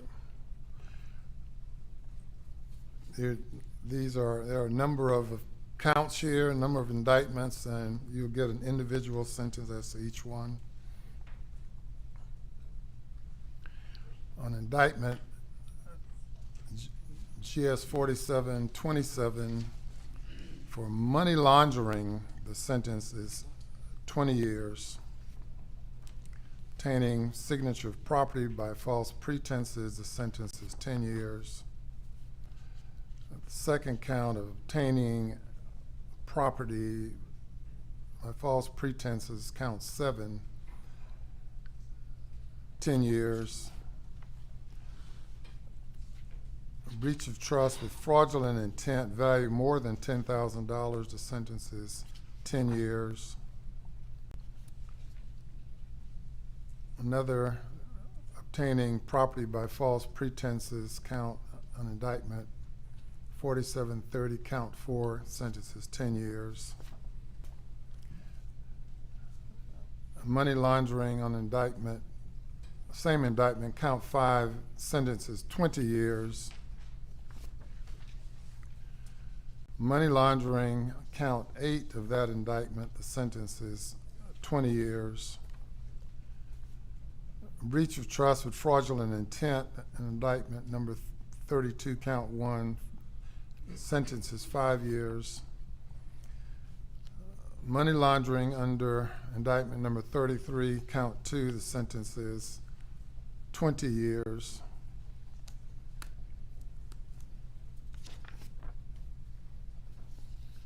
Money laundering under indictment 34, count 2, the sentence is 20 years. Forgery, value $10,000 or more under indictment 35, count 5, the sentence is 10 years. The computer crimes under indictment 36, the sentence is 5 years. Breach of trust with fraudulent intent under indictment ending in 37, the sentence is 10 years. All those sentences will run concurrent with each other. Money laundering under indictment ending in 38, count 2, the sentence is 7 years consecutive to sentences previously stated.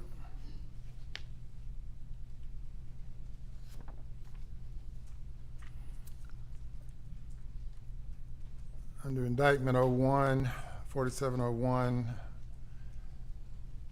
breach of trust with fraudulent intent, the sentence is 10 years concurrent. Breach of trust, fraudulent intent under indictment ending in 02, count 1, sentence is 10 years.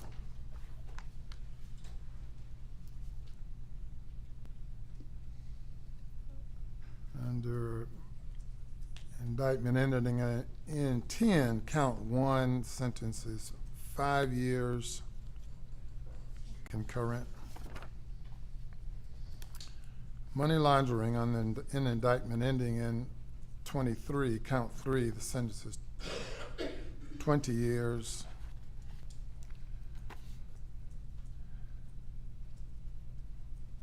And indictment ending 24, obtaining goods under false pretenses, sentence is 10 years.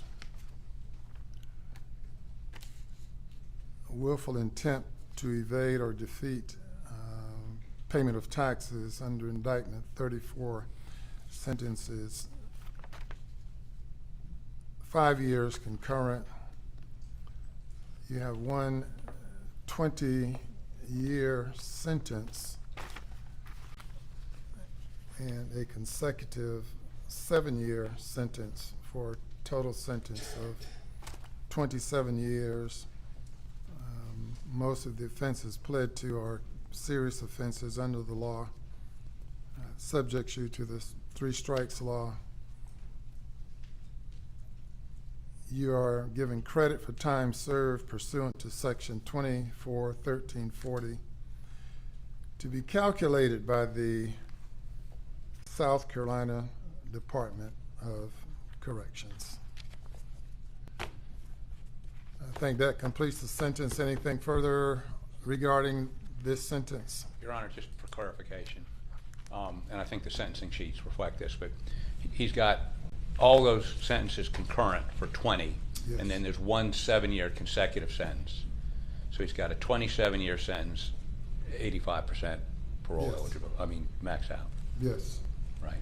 And it's reflected on the sentencing sheet. Yes, sir. Any comment about that, Mr. Waters or Mr.? That is correct, Your Honor. There's 20 years at 85% and then a 7 at 85%. And again, those are no parole offenses, meaning got to do 85%. Right. Or more, depending on how he behaves. And that's the sentence of the court. Mr. Murdaugh, any final comments? No, sir. I will just reiterate what I did say to all of you. Thank you, Your Honor. All right. Good luck. Thank you, Your Honor, and enjoy being with you. Yes, sir. Very well. Enjoyed being with you as well. You're not on the road. All right. Thank you, Judge. Very good. Thank you all for a job well done.